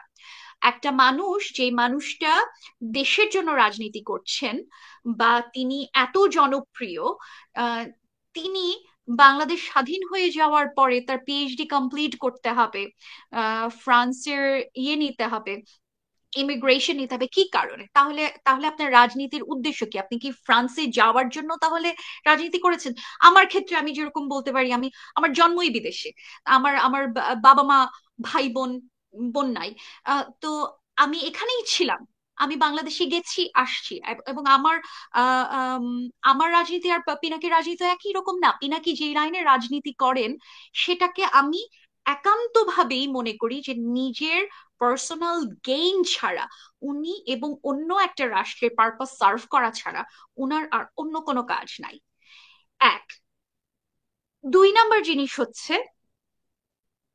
আহ এই যে উনি এক একবার এক এক কথা বলেন, হ্যাঁ, যে উপদেষ্টা হওয়ার আমার কোনো আগ্রহ নাই, অথচ আপনি উনার প্রতিটা ইয়েতে দেখবেন, স্টেটাসে দেখবেন, বা প্রতিটা বক্তব্যে দেখবেন যে উনি এটা নিয়ে আসলে সবচেয়ে বেশি আহ ক্ষেপে আছেন, যে আমি কি স্টেক হোল্ডার না? হুম আমি কি হুম এখানে রক্ত দেই না? এই আন্দোলনে আমার কি কোনো ভূমিকা ছিল না? আমাকে কেন আলাদা করা হচ্ছে?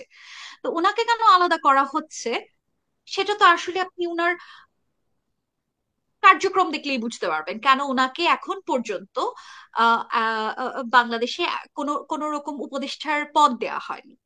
এটা আপনি যদি কোনো রকম ভাবে উনার what's the word I am looking for, বক্তব্য দেখেন, ইউটিউবের বক্তব্য দেখেন, বা ফেসবুক স্ট্যাটাস দেখেন, তাহলে আপনি বুঝতে পারবেন যে উনাকে যুক্ত না করা, উনাকে যুক্ত করার কোন রকম কোন রিজন বাংলাদেশের গভর্নমেন্টের, বাংলাদেশের ইন্টারিম গভর্নমেন্টের নাই। কিছু বিচ্ছিন্ন ভাবে ধরেন আমাদের কমিটির কয়েকজন সদস্য সম্ভবত এসে দেখা করে গেছেন ওনার সঙ্গে, এতদূর বাদ দিয়ে উনার সঙ্গে অন্য কোনো আহ আম, অন্য কোনো রকম এফিলিয়েশন বাংলাদেশের গভর্নমেন্টের এই মুহূর্তে নাই। হুম হুম ওনার ইচ্ছা ছিল উপদেষ্টা হওয়ার, ওনার অফকোর্স ইচ্ছা ছিল বাংলাদেশের স্বাস্থ্য বিষয়ে মন্ত্রী হওয়ার, স্বাস্থ্য মন্ত্রণালয়ের মন্ত্রী হওয়ার, কিন্তু আহ সেটা যেহেতু সম্ভব হয় নাই, সেটা যেহেতু বাংলাদেশের ইন্টারিম গভর্নমেন্টের একটু শুভবুদ্ধি আছে যে তাকে এই জায়গায় ইনভলভ করা হবে না বা হয় নাই, সেই জন্য উনি ক্ষেপে আছেন। আর আরেকটা কি যেন প্রশ্ন করছিলেন ইয়ের আচ্ছা, না, আপনি যে আপনার স্ট্যাটাসে লিখলেন যে উনি প্রতিশোধ নিতে মানে চাইছেন, এবং ওনার বিরুদ্ধে উনি আমার চ্যানেলে এসে এটার ক্লারিফিকেশনও দিয়ে গেছেন যে ওনার বিরুদ্ধে ওষুধ জালিয়াতির অভিযোগ আছে, যেটা আওয়ামী লীগ ছড়াইছে, যেটা আমরা বিশ্বাস করিনি। কিন্তু এখন তো উনি যেই কাজগুলো করতেছেন ডিরেক্টলি আমাদের বিরুদ্ধে প্রোপাগেশন করা, মানে বাংলাদেশে যে কোনো সেকুলার লিবারেল অথবা সেন্ট্রিস্ট এরা হলো তার শত্রু বেসিক্যালি। আপনি যদি ফলো করেন আপনি দেখবেন, ইভেন আমরা বলতেছিলাম 2021 2022 থেকে উনি আহ, মানে যারা শেখ হাসিনার বিরুদ্ধে মানে আওয়ামী লীগের বিরুদ্ধে তাদের অ্যাটাক বেশি করছেন। ওদের তো শেখ হাসিনাকে অ্যাটাক করছেন, বাট ওর চেয়ে তুলনায় আমি বলবো 30%, 70% হলো আমরা। তো আমরা কিভাবে শত্রু হইলাম? আমরা তো তার সহযাত্রী যদি সে এই ইসের মধ্যে হয়। তো উনি কি প্রতিশোধ নেওয়ার জন্য এই কাজটা করছেন, মানে এই উপদেষ্টা হতে চান বা বাংলাদেশে আওয়ামী লীগের পতন চান, এগুলা এটার ব্যাপারে? প্রতিহিংসার একটা জায়গা, সেটা অন্য জায়গায়, ওটা আর আসছি যে আপনি যদি এটা ক্রিটিক্যালি, এগেন বারবার আমি বলছি যে পিনাকিকে আসলে মানে খুব সারফেস লেভেল থেকে দেখলে খুব ঝামেলা আছে। আপনার সারফেস লেভেল থেকে দেখলে ওনাকে দেশপ্রেমিক মনে হতে বাধ্য, অথচ আপনি দেখেন 12ই ডিসেম্বরের ঘটনা, যখন মহাসমাবেশ হলো না, বিএনপি হুম হুম মহাসমাবেশ, ডিসেম্বরের ঘটনা, তার আগে আগে উনি কি করেন, প্যারিসে বসে উনি তখন একরামুলের ওই যে ক্রাউড ফান্ডিং করলেন, ক্রাউড ফান্ডিং করে একরামুল তো আপনার মনে আছে, ওই যে ইয়াবা ব্যবসায়ী বলে যাকে ক্রস ফায়ারে দিয়ে মেরে ফেলা হলো না, হুম খুন হুম হুম করলো হুম হুম, আওয়ামী গভর্নমেন্ট, সেই ওই একরামুলের মেয়ের ছবি আঁকা, মোরাল আঁকা প্যারিসে। আমি বলছি না এটা খারাপ কাজ, নিশ্চয়ই এটা করা যায়, কিন্তু আপনি সময়টা খেয়াল করেন। রাজনীতিতে তো সময় খুব গুরুত্বপূর্ণ, তাই না? জি যে যেই সময় আপনি বিএনপির একটা মহাসমাবেশ হচ্ছে, আপনি আপনার যেখানে লাখ লাখ ফলোয়ার, মিলিয়ন্স এর উপরে ফলোয়ার আপনার, তাই না? আপনি যখন ওটাকে তখন আপনার ফোর্সফুলি তখন আহ মানুষকে ওই মহাসমাবেশ সফল করার ক্ষেত্রে আপনার মানুষকে পুশ করার কথা, ঠিক সেই সময়টাতে আপনি তখন প্যারিসে বসে এই কাজগুলো করছেন। এবং আপনি দেখেন প্রত্যেকটা ক্রিটিক্যাল টাইমে বাংলাদেশ গভর্নমেন্টকে যখন বিএনপি বলেন বা অন্য যে কোনো দলই বলেন একটু ঝামেলা, একটু বেকায়দাতে ফেলতে চেয়েছে, সেটা তখনই পিনাকি ভট্টাচার্য অন্য কোনো দিকে মানুষকে ডিভার্ট করেছে।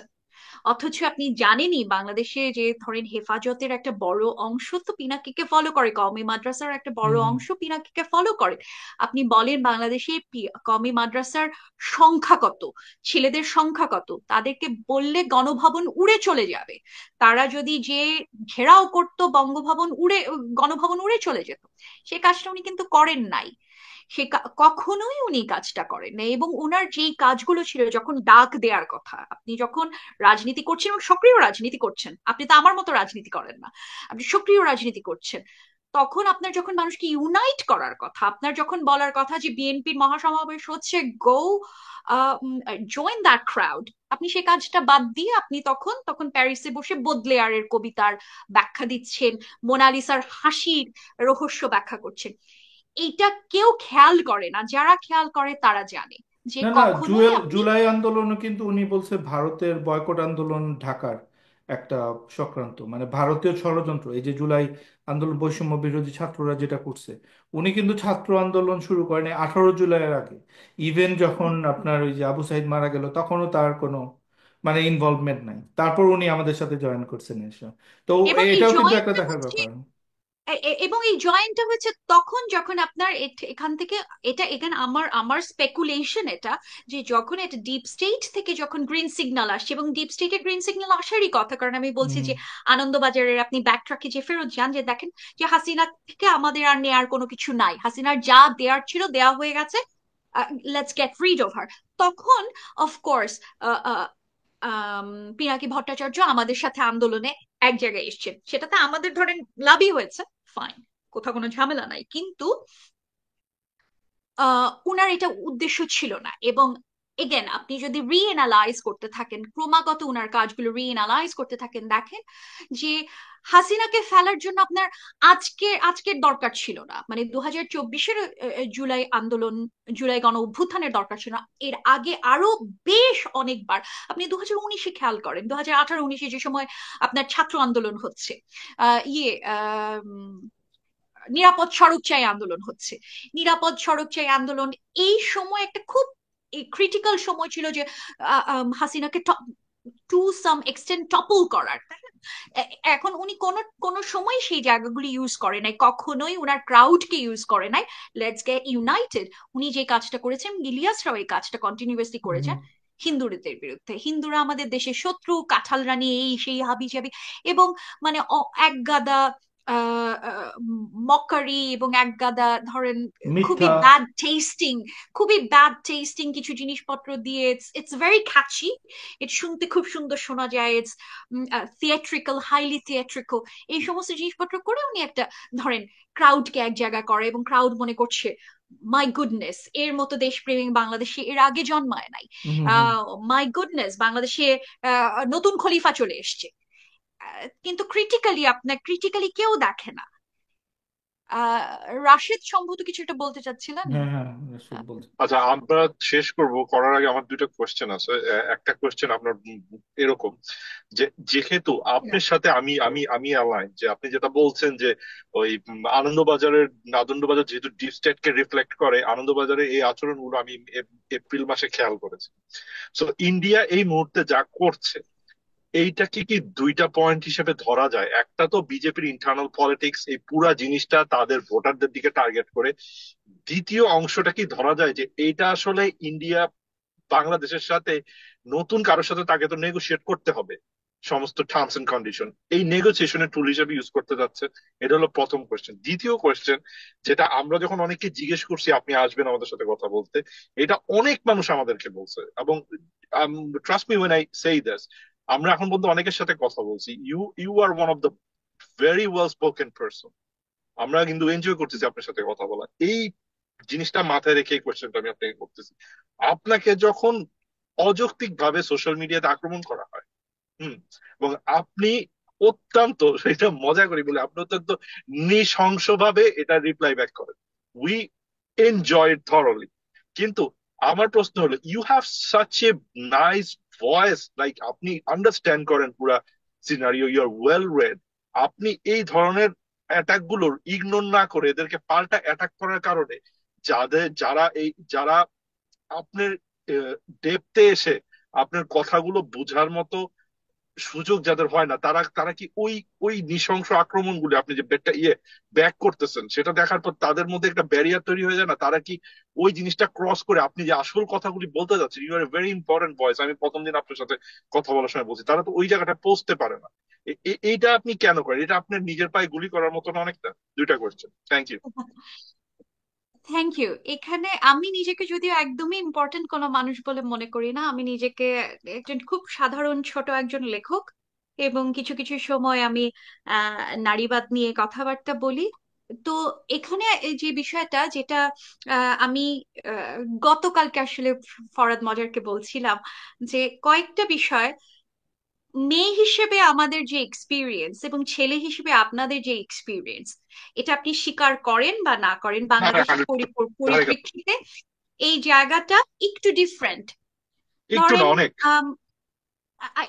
একটু এই কারণে বলছি যে, যেরকম ধরেন আম, যেই জিনিসগুলি আপনাকে হয়তো কখনো ফেস করতে হয় না, এখন ধরেন সেই জিনিসগুলো আমাকে কোনোদিন ফেস করতে হয় নাই, কারণ আমি রাস্তাঘাট মানে বাংলাদেশে কম সময় ছিলাম প্রথম জিনিস, এবং আহ, মানে এটা আমি স্বীকার করি বা না করি, আমার একটা প্রিভিলেজ একটা জায়গা ছিল আমার বাবা মার বা পরিবারের কারণে, যেখানে ধরেন আমাকে এই এনকাউন্টার গুলো করতে হয়নি।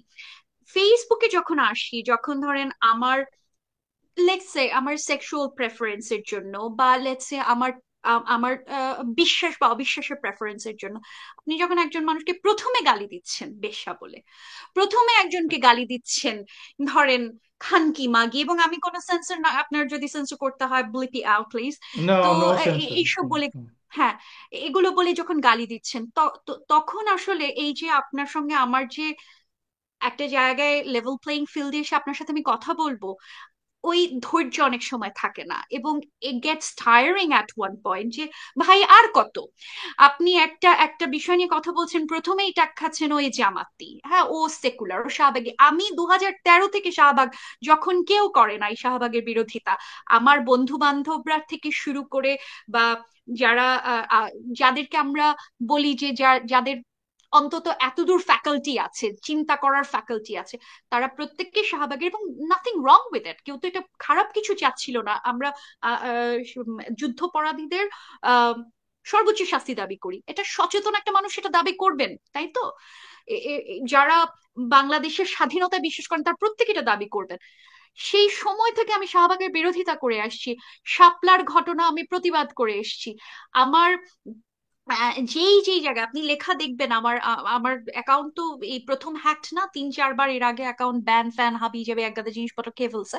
তো আপনি আমার পুরনো লেখাগুলি যদি দেখেন, আমি মাদ্রাসা যখন বাংলাদেশের বিভিন্ন বুদ্ধিজীবী বলছে মাদ্রাসা সব উঠিয়ে দেয়া হোক, আমি কিন্তু সেই জিনিস, আমি নিজে নাস্তিক বা নিজে অজ্ঞেয়বাদী হয়ে আমি সেই জায়গায় যাই না। আমি কিন্তু বারবার বলছি যে মাদ্রাসা আপনি বন্ধ কেন মানে করছেন, যে বাংলাদেশে যে এতিম বাচ্চাগুলি মাদ্রাসায় যাচ্ছে তার দায়িত্ব কি আপনি দিচ্ছেন? আপনি বলে ছেড়ে দিচ্ছেন। হ্যাঁ, তো বা একটা পারস্পরিক ঘৃণার জায়গা, যে আমি ওকে বুঝতে পারি না, ও আমাকে বুঝতে পারে না, এই জিনিসগুলোর বিরোধিতা আমি করে আসছি। এরপর হচ্ছে আমাকে গালি দেয় শাহবাগী, এরপর আমাকে গালি দেয় বিভিন্ন রকম জিনিসপত্র নিয়ে, এবং আচ্ছা, ধরেন আমার নাদিয়া সেক্সুয়াল ইসলাম, প্রেফারেন্স আপনাকে একটু। তা আমি, আপ- আমার আসলে হুম, ধৈর্য থাকে না হ্যাঁ, না টু না না, সাম ঠিক আছে, এক্সটেন্ট। বুঝতে পারছি। আমরা সবাই এগুলোর মধ্যে দিয়ে গেছি আসলে। আপনাকে একটু প্রশংসা করা উচিত। আমি আমি আপনাকে প্রথমে যেটা বলি নাই সেটা হলো যে আমাদের দর্শকরা যদি জানেন যে আহ, যেহেতু আমি বলি যে কেন আপনাকে অ্যাটাক করে, the way you look appearance, আপনি যেই আউটস্পোকেন, এই ধরনের মানুষ বাংলাদেশের সোসাইটিতে, আপনি ধরেন তসলিমা নাসরিন, ধরেন তসলিমা নাসরিন 30 বছর আগে করছে, আপনি এখন করতেছেন, বাট দ্য ওয়ে আপনি, তসলিমা নাসরিন কিন্তু এখন সম্পূর্ণভাবে ভারতের দালাল। কিন্তু আপনার মতো একটা মানুষ যখন বাংলাদেশের সোসাইটিতে কি মেয়েরা আপনার অলওয়েজ সাবজুগেটেড, একটা মেয়ে যখন আপনার তার মানে তার মনের কথা বলতে পারে, তার সেক্সুয়াল প্রেফারেন্সের কথা, ইনফ্যাক্ট যে কোনো একটা কথা বলে, তখন তারা বাংলাদেশ সোসাইটি যেভাবে যে কিভাবে এরকমই করতেছে, তখন যেহেতু উত্তর দিতে পারে না যুক্তি দিয়ে, যেহেতু like you are from the right reason, তখন তারা আপনাকে ডাউন প্লে করার চেষ্টা করে গালি দিয়ে। That's the explanation. Basically, I think আপনার we have to give you credit that আপনি যেভাবে থ্যাংক নিজেকে you, thank you, thank you. Outspokenly আপনি বলেন, কথা বলেন, এবং যেসব আসলে আমাদেরকেও, ইভেন যারা আমরা প্রগ্রেসিভ আছি তাদেরকেও অনেক সময় ধাক্কা দেয়, এই যে শখ, যে জিনিসগুলো আপনি বলেন, যেমন আপনার সেক্সুয়াল লাইফের যেসব কথাবার্তা যেগুলো আসে, অনেক কিছুই খুব সাবলীল ভাবে আপনি বলে ফেলেন, ওটা অনেকেই বলতে সাহস পাবে না। So we congratulate you.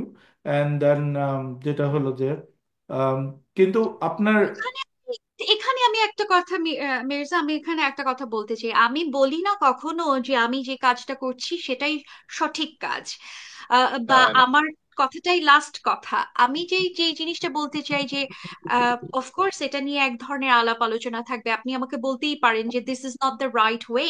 হ্যাঁ, এখন আমাকে তো সাবজুগেট করা হচ্ছে, বা আমার ধরেন এই যে বহুগামিতা নিয়েই যদি বলেন যে আমার একটা প্রশ্নের জায়গা, আপনি বলেন যে আপনি আপনি ধর্ম বিশ্বাস করেন বা আপনি ইসলাম সাবস্ক্রাইব করছেন, আপনার ধর্মের সাথে এটা সাংঘর্ষিক। হ্যাঁ, আমি যে আপনাকে কিন্তু এটা চাপাতে যাব না, কিন্তু আপনি যখন এসে আমাকে যখন আমার প্রেফারেন্স গুলো নিয়ে আমাকে বিভিন্ন রকম ভাবে এটা টু সাম এক্সটেন্ট নির্যাতন করে, এবং আমি হুম, শুধু না, ধরেন আমি আমার সেক্সুয়াল লাইফের আলাপ কেন আমি ইয়েতে দিই, এটা অনেকেই আমাকে জিজ্ঞেস করেছেন। আমি বেসিক্যালি একজন ইন্ট্রোভার্টেড ক্যারেক্টার। আপনি আমাকে অনেকে জিজ্ঞেস করছে এবং সবাই খুব হাসে, সবাই খুব মজা পায় যে আপনি ইন্ট্রোভার্টেড ক্যারেক্টার। আমি অ্যাবসলিউটলি ইন্ট্রোভার্টেড ক্যারেক্টার। আমি যে কাজগুলো করি এটা আমার রাজনৈতিকভাবে সচেতন সিদ্ধান্ত। যে দেখেন, এই এই বিষয়গুলো নিয়ে মেয়েদেরকে এত ডিস্টার্ব করা হয়, এত, একটা মেয়ের ধরেন দুবার বিয়ে হলো, বা তার একবার ডিভোর্স হলো, তারপর আর আর আরেকটা তার পার্টনার আছে, অথবা একটা বিয়ে ভেঙে তার দুটো বিয়ে, এই যে একটা মানুষের ধরেন সামহাও 3 বার বিয়ে হয়েছে, সেটা নিয়ে একটা মানুষকে যেই যেই পদ্ধতিতে মেয়েরা এটাতে অ্যাট্রাক্ট হন, তো আমি এই জায়গাগুলিকে ট্যাকেল করার জন্য, এটা আমার এক ধরনের পদ্ধতি বলতে পারেন। আপনি বলতে পারেন এই পদ্ধতি ভুল, এই পদ্ধতিতে আসলে মানুষ আরো বেশি বাইফরকেটেড হয়ে যায়, মানুষকে আমি যে কথাটা বলতে চাচ্ছি সেই কথাটা মানুষ শুনতে চাচ্ছে না, বা একটা ঘৃণার জায়গা তৈরি হয়ে যাচ্ছে। আমি কিন্তু এই জায়গাটা আমি খুব সচেতন ভাবে আমি এটা বলতে পারি যে আমি আমার সিদ্ধান্ত কোনোদিন আরেকজনকে যে চাপাইনি, আমি কোনোদিন যে কাউকে বলিনি যে you have to do it. ছবি আপলোড করি, আমি আমার কথাবার্তা বলি, আমি মনে করি যে এই জায়গাগুলোতে ঝামেলা আছে, এবং কখনো কেউ যদি আমাকে অ্যাটাক করে তখন আমার অ্যাটাকের ভাষা খুবই আম, আম, এবং আমি এটা স্বীকার করেই নিচ্ছি, হ্যান্ডস ডাউন খুবই বাজে ভাষা হয়। এবং যেই ভাষা আমি নিজে সাবস্ক্রাইব করি না বেশিরভাগ অর্থে, কিন্তু আমার মনে হয় যে যখন আমরা বলি না যে যুদ্ধ এবং প্রেমে কোনো রকম নীতি কাজ করে না, আমার তখন মনে হয় যে I don't give a I don't give an F about it. আমাকে এই পদ্ধতিতে অ্যাটাক করছে, I will attack in all possible ways। এই হচ্ছে এক। আমাকে মনে হয়, ও রাশেদ মনে হয় একটা কি যেন একটা বলতে হ্যাঁ, চাচ্ছেন। আমার এটা আমার লাস্ট কোয়েশ্চেন। আমরা হুম, দেখতেছি সারোয়ার সাহেব এবং উৎস সাহেবের মতো কিছু মানুষ আছেন, তাদের সাথে হুম, আমার মতো মানুষের একটা সলিড কনফ্লিক্ট আছে। আমি practising Muslim, I believe I should be straight and everything. কেউ যদি আমার সামনে ট্রান্সজেন্ডার হয় বা এলজিবিটি কমিউনিটির সদস্য হয়, এটা তার ব্যক্তিগত ডিসিশন। এই ডিসিশনের কারণে একটা চাকরি করার ক্ষেত্রে তার সাথে ডিসক্রিমিনেশন করা যাবে না। আমার স্ক্রিপচারও তাই বলে। Literally my scripture says that. ও কি করবে? হ্যাঁ, এখন আমি I won't be happy if my children becomes an part of the LGBTQ community, because এটা আমার বিলিফ সিস্টেম। বাট আমার তো আপনার জীবনে ঢোকার কোনো অধিকার নাই। দ্বিতীয়ত হলো ওই যে আবার রাইটের কথা বলতেছি, কিন্তু এই যে সারোয়ার সাহেব এবং উৎস সাহেবের মতো মানুষরা একটা একটা পপুলারিজমের জায়গা তৈরি করে সোসাইটির মধ্যে বসে পড়ছেন যে এদেরকে সবখানে আটকাইতে হবে। একটা ছেলে যদি ট্রান্সজেন্ডার হয়ে মেয়ে হয়ে যেতে চায়, তাকে ও মেঘনা গ্রুপে চাকরি করতে দেওয়া যাবে না, এবং তারা বুস্ট করে যে অমুক জায়গায় চাকরি করতো, চাকরি থেকে বিদায় করানোর ব্যবস্থা হয়েছে। এখন এইটার বিরুদ্ধে আমরা কিভাবে মানুষের কাছে পৌঁছাতে পারবো? কারণ আমি তো একটা বিরাট বড় ব্যারিয়ার দেখি, পৌঁছানোর আগেই একটা বিশাল ব্যারিয়ার তাদের মাথার মধ্যে। মানে এই রাইটটা স্বীকার করা মানে তার যে একটা জীবনের রাইট আছে, এটা স্বীকার করা মানেই তো তার এলজিবিটি কিউ লাইফের ফিলোসফি স্বীকার করা না। রাইট? এই গ্যাপটা আমরা কিভাবে মানুষের কাছে পৌঁছাবো? দিস উইল আমার become a very big problem in future. Again আমরা যদি ওই জায়গাটা চিন্তা করি যে আমি না হয় একটা মানুষকে, দেখেন আমি সব সময় এই কথাটা বলি যে তসলিমা নাসরিনকে আসলে তৈরি করেছে বাংলাদেশের ইসলামিস্টরা। তসলিমা, উইথ ডিউ রেসপেক্ট, তসলিমার মাধ্যমে আমার মা নারীবাদী হয়েছেন বা আমার খালারা সে সময় তসলিমা নাসরিন পড়তেন। কিন্তু তসলিমা নাসরিনের লেখা যদি আপনি দেখেন, এগেন ওনার প্রতি সম্পূর্ণ রেসপেক্ট রেখে বলছি, ওনার লেখা এমন কোনো বিশেষ কোনো কিছু না। উনি বিলো খুবই অ্যাভারেজ, খুবই বিলো খুবই অ্যাভারেজ। খুবই খুবই খুবই মিডিওকার লেখা লেখেন। ওনার লেখার মধ্যে রাজনীতি নাই, ওনার লেখার মধ্যে চিন্তা নাই, একমাত্র পুরুষ ব্যাশিং আছে, আর এখন তো বিজেপির পাচাটা আছে। তো আম, সেটা হয়তো ওনাকে বেঁচে থাকার জন্য বিজেপির পাঁচটা চারটে হচ্ছে সেটা এখন। এর আগেও আপনি যদি বলেন যে আপনি নির্বাচিত কলামের ওই 92 93 সালের কিছু কয়েকটা লেখা পড়বেন, কয়েকটা ভালো আছে, everything else is absolute trash. তো এবং নতুন কোনো আইডিয়া নাই। উনাকে এই এই হাইপটা তৈরি করেছে বাংলাদেশের ইসলামিস্টরা, একটু আমি বিশ্বাস করি। এবং ধরেন এই যে সারোয়াররা বা উৎসরা যা যা করছেন, এটা আসলে এই যখন এই যে এলজিবিটি কিউ কিউ কমিউনিটির প্রতি ঘৃণা তৈরি করে আপনি এই কমিউনিটিটাকে বাংলাদেশের শক্তিশালী করে দিচ্ছেন, এই বিষয়টা যদি বাংলাদেশের মানুষ বোঝে। এবং আপনি এই কমিউনিটিকে তো মেরে ফেলতে পারবেন না, তারা তো হাওয়ায় ভেসে উড়ে চলে যাবেন না। তারা কোথায় যাবেন? তারা বিদেশে যাবেন, তারা অ্যাসাইলাম নেবেন, তারা বিভিন্ন জায়গায় আমেরিকাতে যাবেন, তারা যে সেই এই আইডিয়াটাকে আরো স্ট্রংলি প্রচার করবেন এবং আপনার প্রতি বিদ্বেষ সহ। আপনি যদি গ্লোবাল পলিটিক্স না বোঝেন যে আপনার একটা কাজের রিপারকাশন কি হতে পারে। হ্যাঁ, আমি কাদিয়ানীদেরকে আমি মুসলিম মনে করি না, করলাম না, ভালো কথা, আমি করলাম না, কিন্তু আমি কি তার আসলে তাদেরকে আমি মেরে ফেলবো? আমি কি বলবো যে তাদেরকে অমুসলিম ঘোষণা করে তার সমস্ত অধিকার কেড়ে নেয়? এই যে এই বিষয়টা, আমি এবং অপরের রাজনীতি, আওয়ামী লীগ এই ঘটনাটা গত 16 বছর করে এসছে, এবং আমার মনে হয় যে আমাদের কনস্ট্যান্টলি আমি এবং অপর আমার যত খারাপ বিষয় আশয় হচ্ছে, আমার যত দুর্দশা, সবকিছুর জন্য আরেকজন দায়ী। এই রাজনীতিটা আমাদের দ্রুত বন্ধ করা উচিত, বা এটা সম্পর্কে মানুষকে ওয়াকিবহাল করা উচিত যে আপনি এটা সাবস্ক্রাইব করলেন না, আপনি এলজিবিটি কিউ কমিউনিটিতে কমিউনিটির সঙ্গে কোনো রকম ভাবে কোনো রকম ভাবে আপনি তাদেরকে সাবস্ক্রাইব করলেন না, আপনি এটা বিশ্বাসই করেন না, ধরেই নিলাম আপনি সায়েন্স মানেন না, সবকিছুই বাদ দিলাম, আপনার ধর্ম এটা বলেছে, আপনি তাদেরকে ঘৃণা করেন, ভালো কথা, করলেন ঘৃণা, কিন্তু আপনি তো আজকের পৃথিবীতে তার বেঁচে থাকার অধিকার, তার চাকরি করার অধিকার আপনি কেড়ে নিতে পারছেন না। কারণ আপনি যদি এই কাজটা করেন, অন্য কেউ তাকে জায়গা দিচ্ছে, এবং যেভাবে আমরা কনস্ট্যান্টলি একটা ডিভাইড এন্ড রুলের রাজনীতি আমরা নিজেরা তৈরি করে দিচ্ছি, এইটার এটা যদি আমরা বুঝি, তাহলে আমার মনে হয় না যে সারোয়ার বলেন বা উৎস যা যা কিছুই বলেন, যাদের যাদের কথা বলছেন, তাদের কেউই এই বিষয়টাতে সফল হবে। আচ্ছা, নাদিয়া, আমাদের at the end of the হ্যাঁ। ডে, আমাদের আমি এই সেন্টেন্সটা বলছি, আমরা ধরেন at the end of the day, আমরা যদি এই জায়গাটা মানি যে আপনিও বাংলাদেশের নাগরিক, আমিও বাংলাদেশের নাগরিক, আপনি আপনি ধরেন মুসলমান, আমি ধরেন সনাতনী, বা আমি নাস্তিক, আমি একজন বাইসেক্সুয়াল বা হোমোসেক্সুয়াল, আপনি এবং আমি মানুষ, এবং আমি আপনার ক্ষতি করছি না, আমি আমার নিজেকে ক্ষতি করতে দিতে চাই না। এই এই জায়গা যদি থাকে, তাহলে আমার মনে হয় না যে ধরেন সারাক্ষণ ডিভাইড এন্ড রুলের রাজনীতি কাজ করবে। হ্যাঁ, ভালো বলছেন। আচ্ছা, আহ, একটা মানে আমি agnostic by the way. So আমি যেই ট্রেন্ডটা দেখলাম যে আপনার ইসের মধ্যে, যেমন আমি আপনাকে একটু চ্যালেঞ্জ করতে চাই, যেমন ফেমিনিজমের যেই লাইক আমি যেটা বিশ্বাস করি সেটা হলো যে man and women should be have the same right.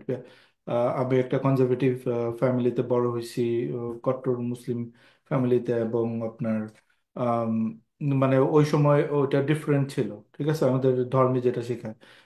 But I became agnostic progressive and I learned the way, whatever it is. But at some point, I have to draw the line as well. Because এখন যেটা হয় যে ফেমিনিজমের, আমি আপনাকে বলতেছি না, but আপনি খেয়াল করবেন যে ফ্যামিনাজি বলে একটা শব্দ তৈরি হয়েছে, যে আপনার পুরুষ এবং যে কনস্ট্যান্টলি পুরুষদের সাথে আপনার তাদেরকে আহ, মানে ব্যাশ করা, ওই মিsogynyর যে উল্টো শব্দটা, যে অলওয়েজ তাদেরকে আপনার ই মিসঅ্যান্ড্রি। করে, মিসঅ্যান্ড্রি, সেই সেটা করা, এবং কনস্ট্যান্টলি আপনার একটা ভিকটিমহুড প্লে করা, যেটা আলটিমেট রূপ আপনি দেখছেন মিটু মুভমেন্টে। কাউকে আপনি যেটা ওই শাহবাগ আন্দোলনের সময় হয়েছিল, যে তথ্য প্রমাণ ছাড়াই শুধুমাত্র ফিলিংস এর বেসিসে অনেকের আপনার অনেক আসল অপরাধী ধরা পড়ছে, আবার ওর সাথে সাথে অনেকের বিরুদ্ধে ফলস অ্যালিগেশন হয়েছে।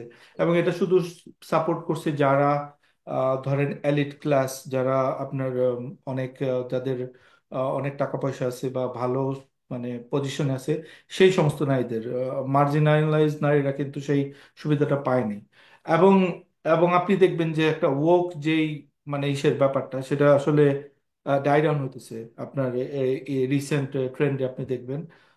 তসলিমা নাসরিন, সরি তসলিমা নাসরিন না, তাসনিম খলিল আমাদের চ্যানেলে আসছিলেন, তো ওনাকে আমি সেম প্রশ্নটা করছিলাম, যেহেতু উনিও একজন নাস্তিক, যে এই যে ওয়ার অ্যান্ড টেররের যেই অফশুট হিসাবে যে মুসলিম ঘৃণা প্রচার করা হলো, এবং নাস্তিকতার যেই এই এই ট্রেন্ডগুলো আপনি কিভাবে দেখবেন, যে এই যে এই ট্রেন্ডগুলো আপনি দেখতেছেন যে আস্তে আস্তে এগুলো কমে আসতেছে।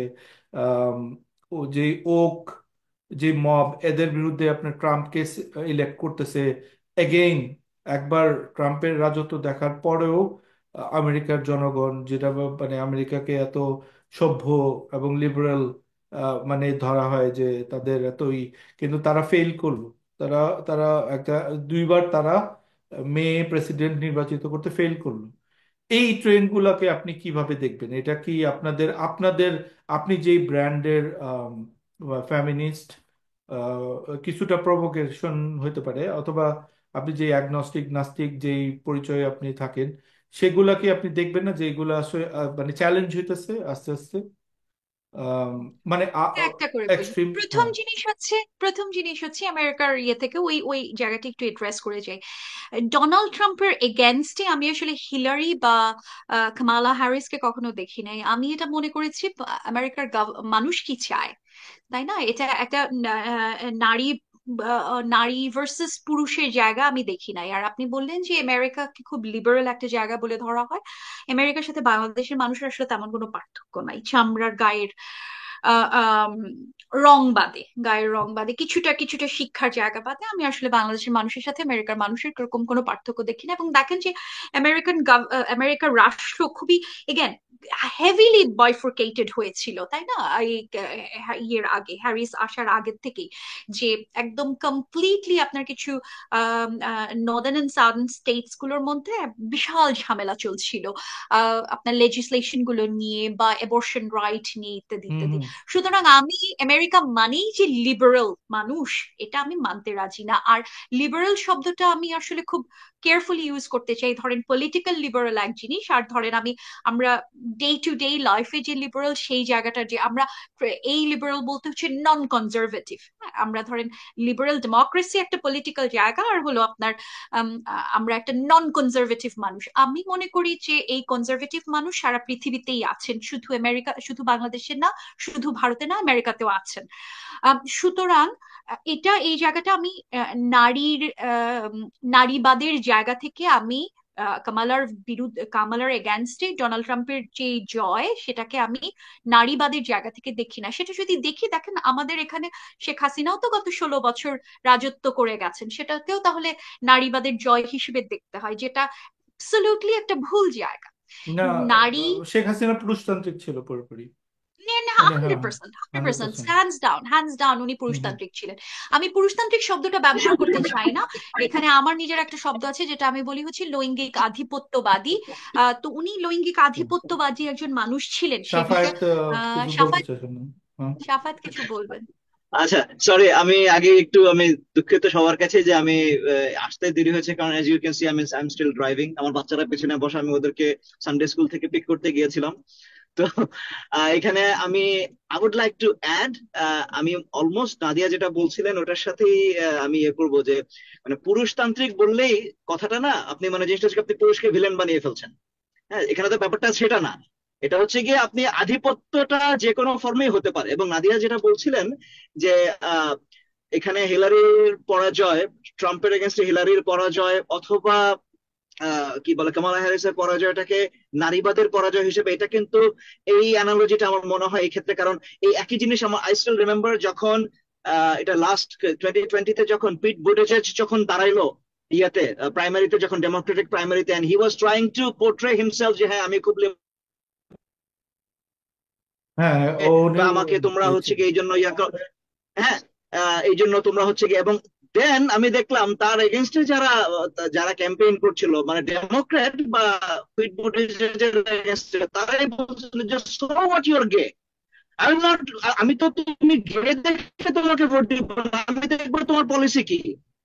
হ্যাঁ তুমি এক্স্যাক্টলি, মানে গে এক্স্যাক্টলি, দেখে এক্স্যাক্টলি। তোমাকে তোমাকে আমাকে কেন, তোমাকে একই আর্গুমেন্ট তো ইয়ে করলাম, মহিলা দেখেই কেন তাকে আমার ভোট দিতে হবে, বা বা ইয়ে হিলারি মহিলা দেখেই কেন আমাকে তাকে কেন আমার ভোট দিতে হবে। ডেমোক্রেটদের যে বেস, তারা তো তাদের দে পিস্ট অফ দেয়ার ওন বেস।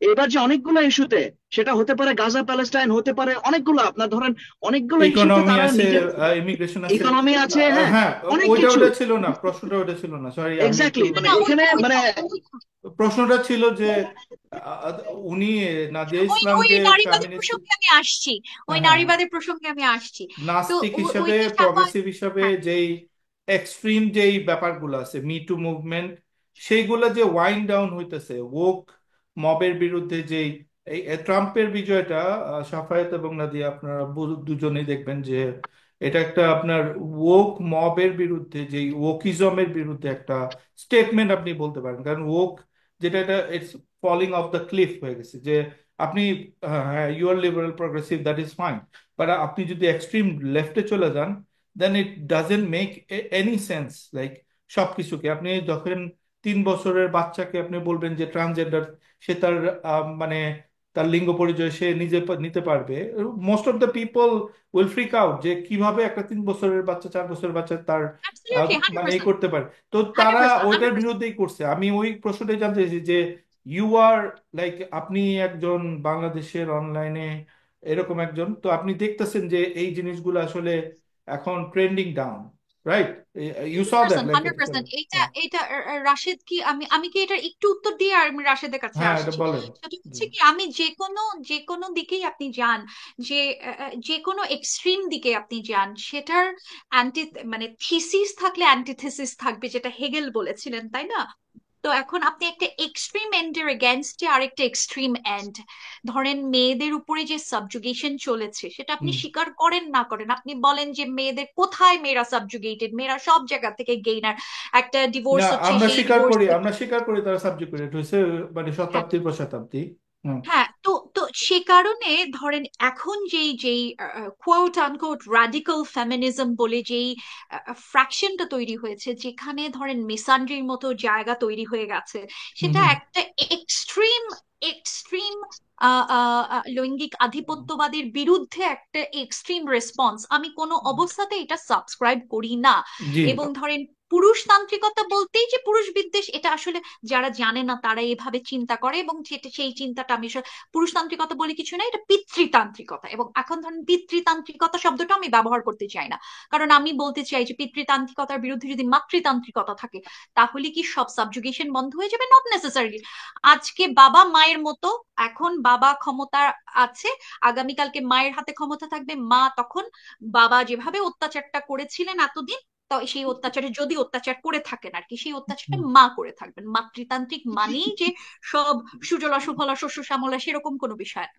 তো আমি পিতৃতান্ত্রিক শব্দটাও ব্যবহার করতে চাই না। আমি যেটা করতে চাই সেটা হচ্ছে লৈঙ্গিক আধিপত্যবাদ। এ কারণে ব্যবহার করতে চাই যে হ্যাঁ, এই আধিপত্যবাদী যে স্ট্রাকচার, সেই স্ট্রাকচারে মেয়েরা সাবজুগেটেড হয়েছেন সত্য, 100%, 100%, 200%, কিন্তু পুরুষরাও হয়েছেন।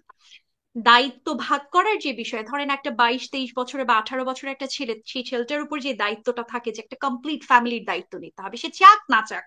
আমি চুল লম্বা রাখতে চাই না, চুল লম্বা রাখা যাবে না, কারণ গাইজ ডোন্ট ডু দ্যাট। আপনি কাঁদতে চাচ্ছেন, আপনাকে কাঁদতে দেওয়া হচ্ছে না। আপনি চাকরি করতে, আপনি ছবি আঁকতে চাচ্ছেন, আপনি ছবি আঁকতে পারবেন না, কারণ you have to take care of your family. এই যে দায়িত্ব দেওয়ার যে জায়গাটা, সেই দায়িত্বটা একটা মেয়ের উপর একটা অত্যাচার আছে, যে একটা বাচ্চা মেয়েকে ধরেন জোর করে ধরে তার ইচ্ছার অমতে, তার ইচ্ছার বিরুদ্ধে তাকে যেই যেই জায়গায় বাধ্য করা হয়, সেটা যেরকম আছে, ঠিক একই ভাবে আমি মনে করি যে তার কয়েনের অপোজিট সাইডে একটা ছেলেকেও সেই লৈঙ্গিক আধিপত্যবাদী সমাজের প্রেশারটা নিতে হয়। আমাদের এই লৈঙ্গিক আধিপত্যবাদী সমাজে একমাত্র গেইনার হচ্ছে ফিউ হোয়াইট মেন, যারা ক্ষমতার স্ট্রাকচারে অনেক অনেক অনেক সুপার সুপার সুপার এলিট জায়গায় বসে আছেন। যেই শ্রেণীর এই লৈঙ্গিক আধিপত্যবাদ তো একটা শ্রেণীর আলাপ, যেই শ্রেণীতে টপ এশেলন যারা, সেটা হয়তো আমাদের মোট পৃথিবীতে মানুষ আছে 8 বিলিয়ন, তার মধ্যে 0.0100001% মানুষ হয়তো সেই ক্ষমতাটা প্র্যাকটিস করেন এবং ক্ষমতাটা উপভোগ করেন।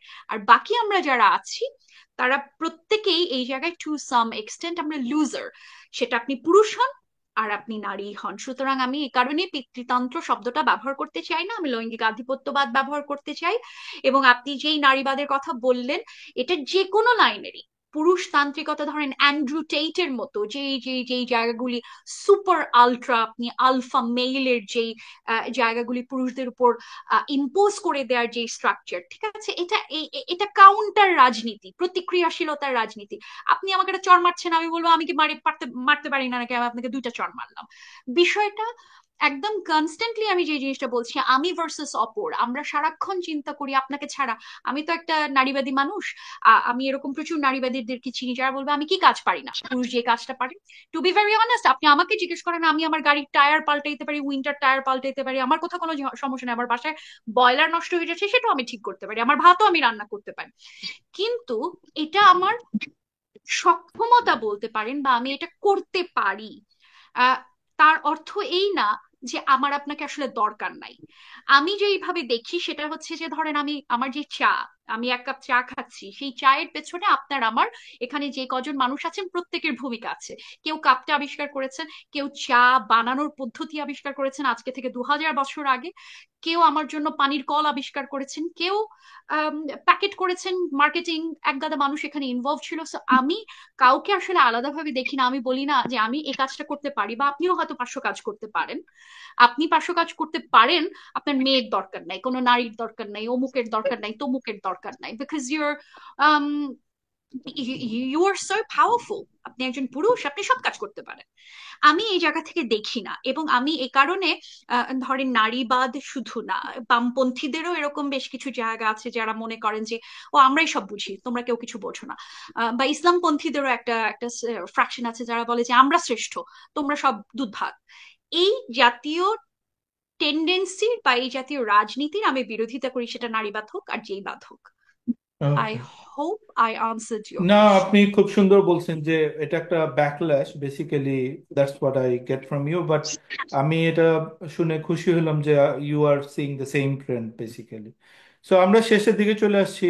আম, আহ, রাশেদ, কোনো কোয়েশ্চেন? না না না, আমার আমার কোয়েশ্চেন যেটা ছিল উনি ওটা অ্যাড্রেস করছেন। আচ্ছা।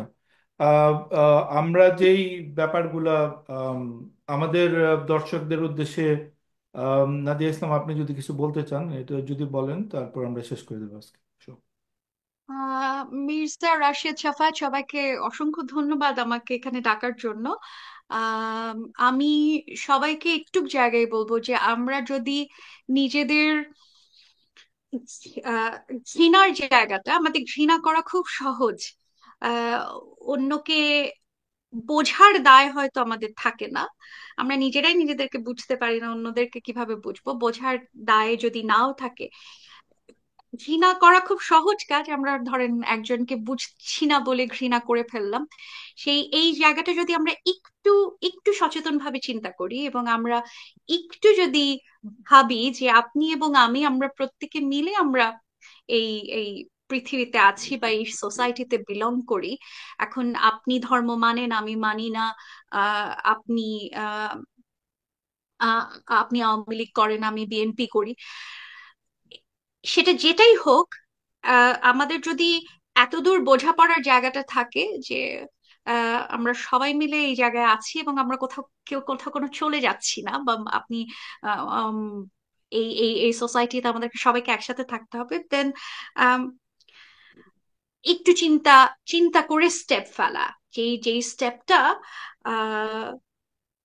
পরবর্তীতে আপনার এগেনস্টে কিভাবে ব্যবহার হবে, সেই চিন্তাটা আপনি যদি করেন, we could make this a better place. এবং আহ একটু কি বলার, আর কিছু সম্ভবত, আর সম্ভবত কোনো কিছু বলার নাই। Okay. Thank you. Thank you Nadia, thank you so much for coming to our show. দর্শকরা দেখলেন, আপনারা কমেন্টে আমাদের জানান যে ওনার প্রতি যদি কোনো প্রশ্ন থাকে, এবং নেক্সট ডে যদি আমরা তাকে আবার আনতে পারি। সবাই ভালো থাকবেন, সুস্থ থাকবেন। ধন্যবাদ সবাইকে। শুভরাত্রি।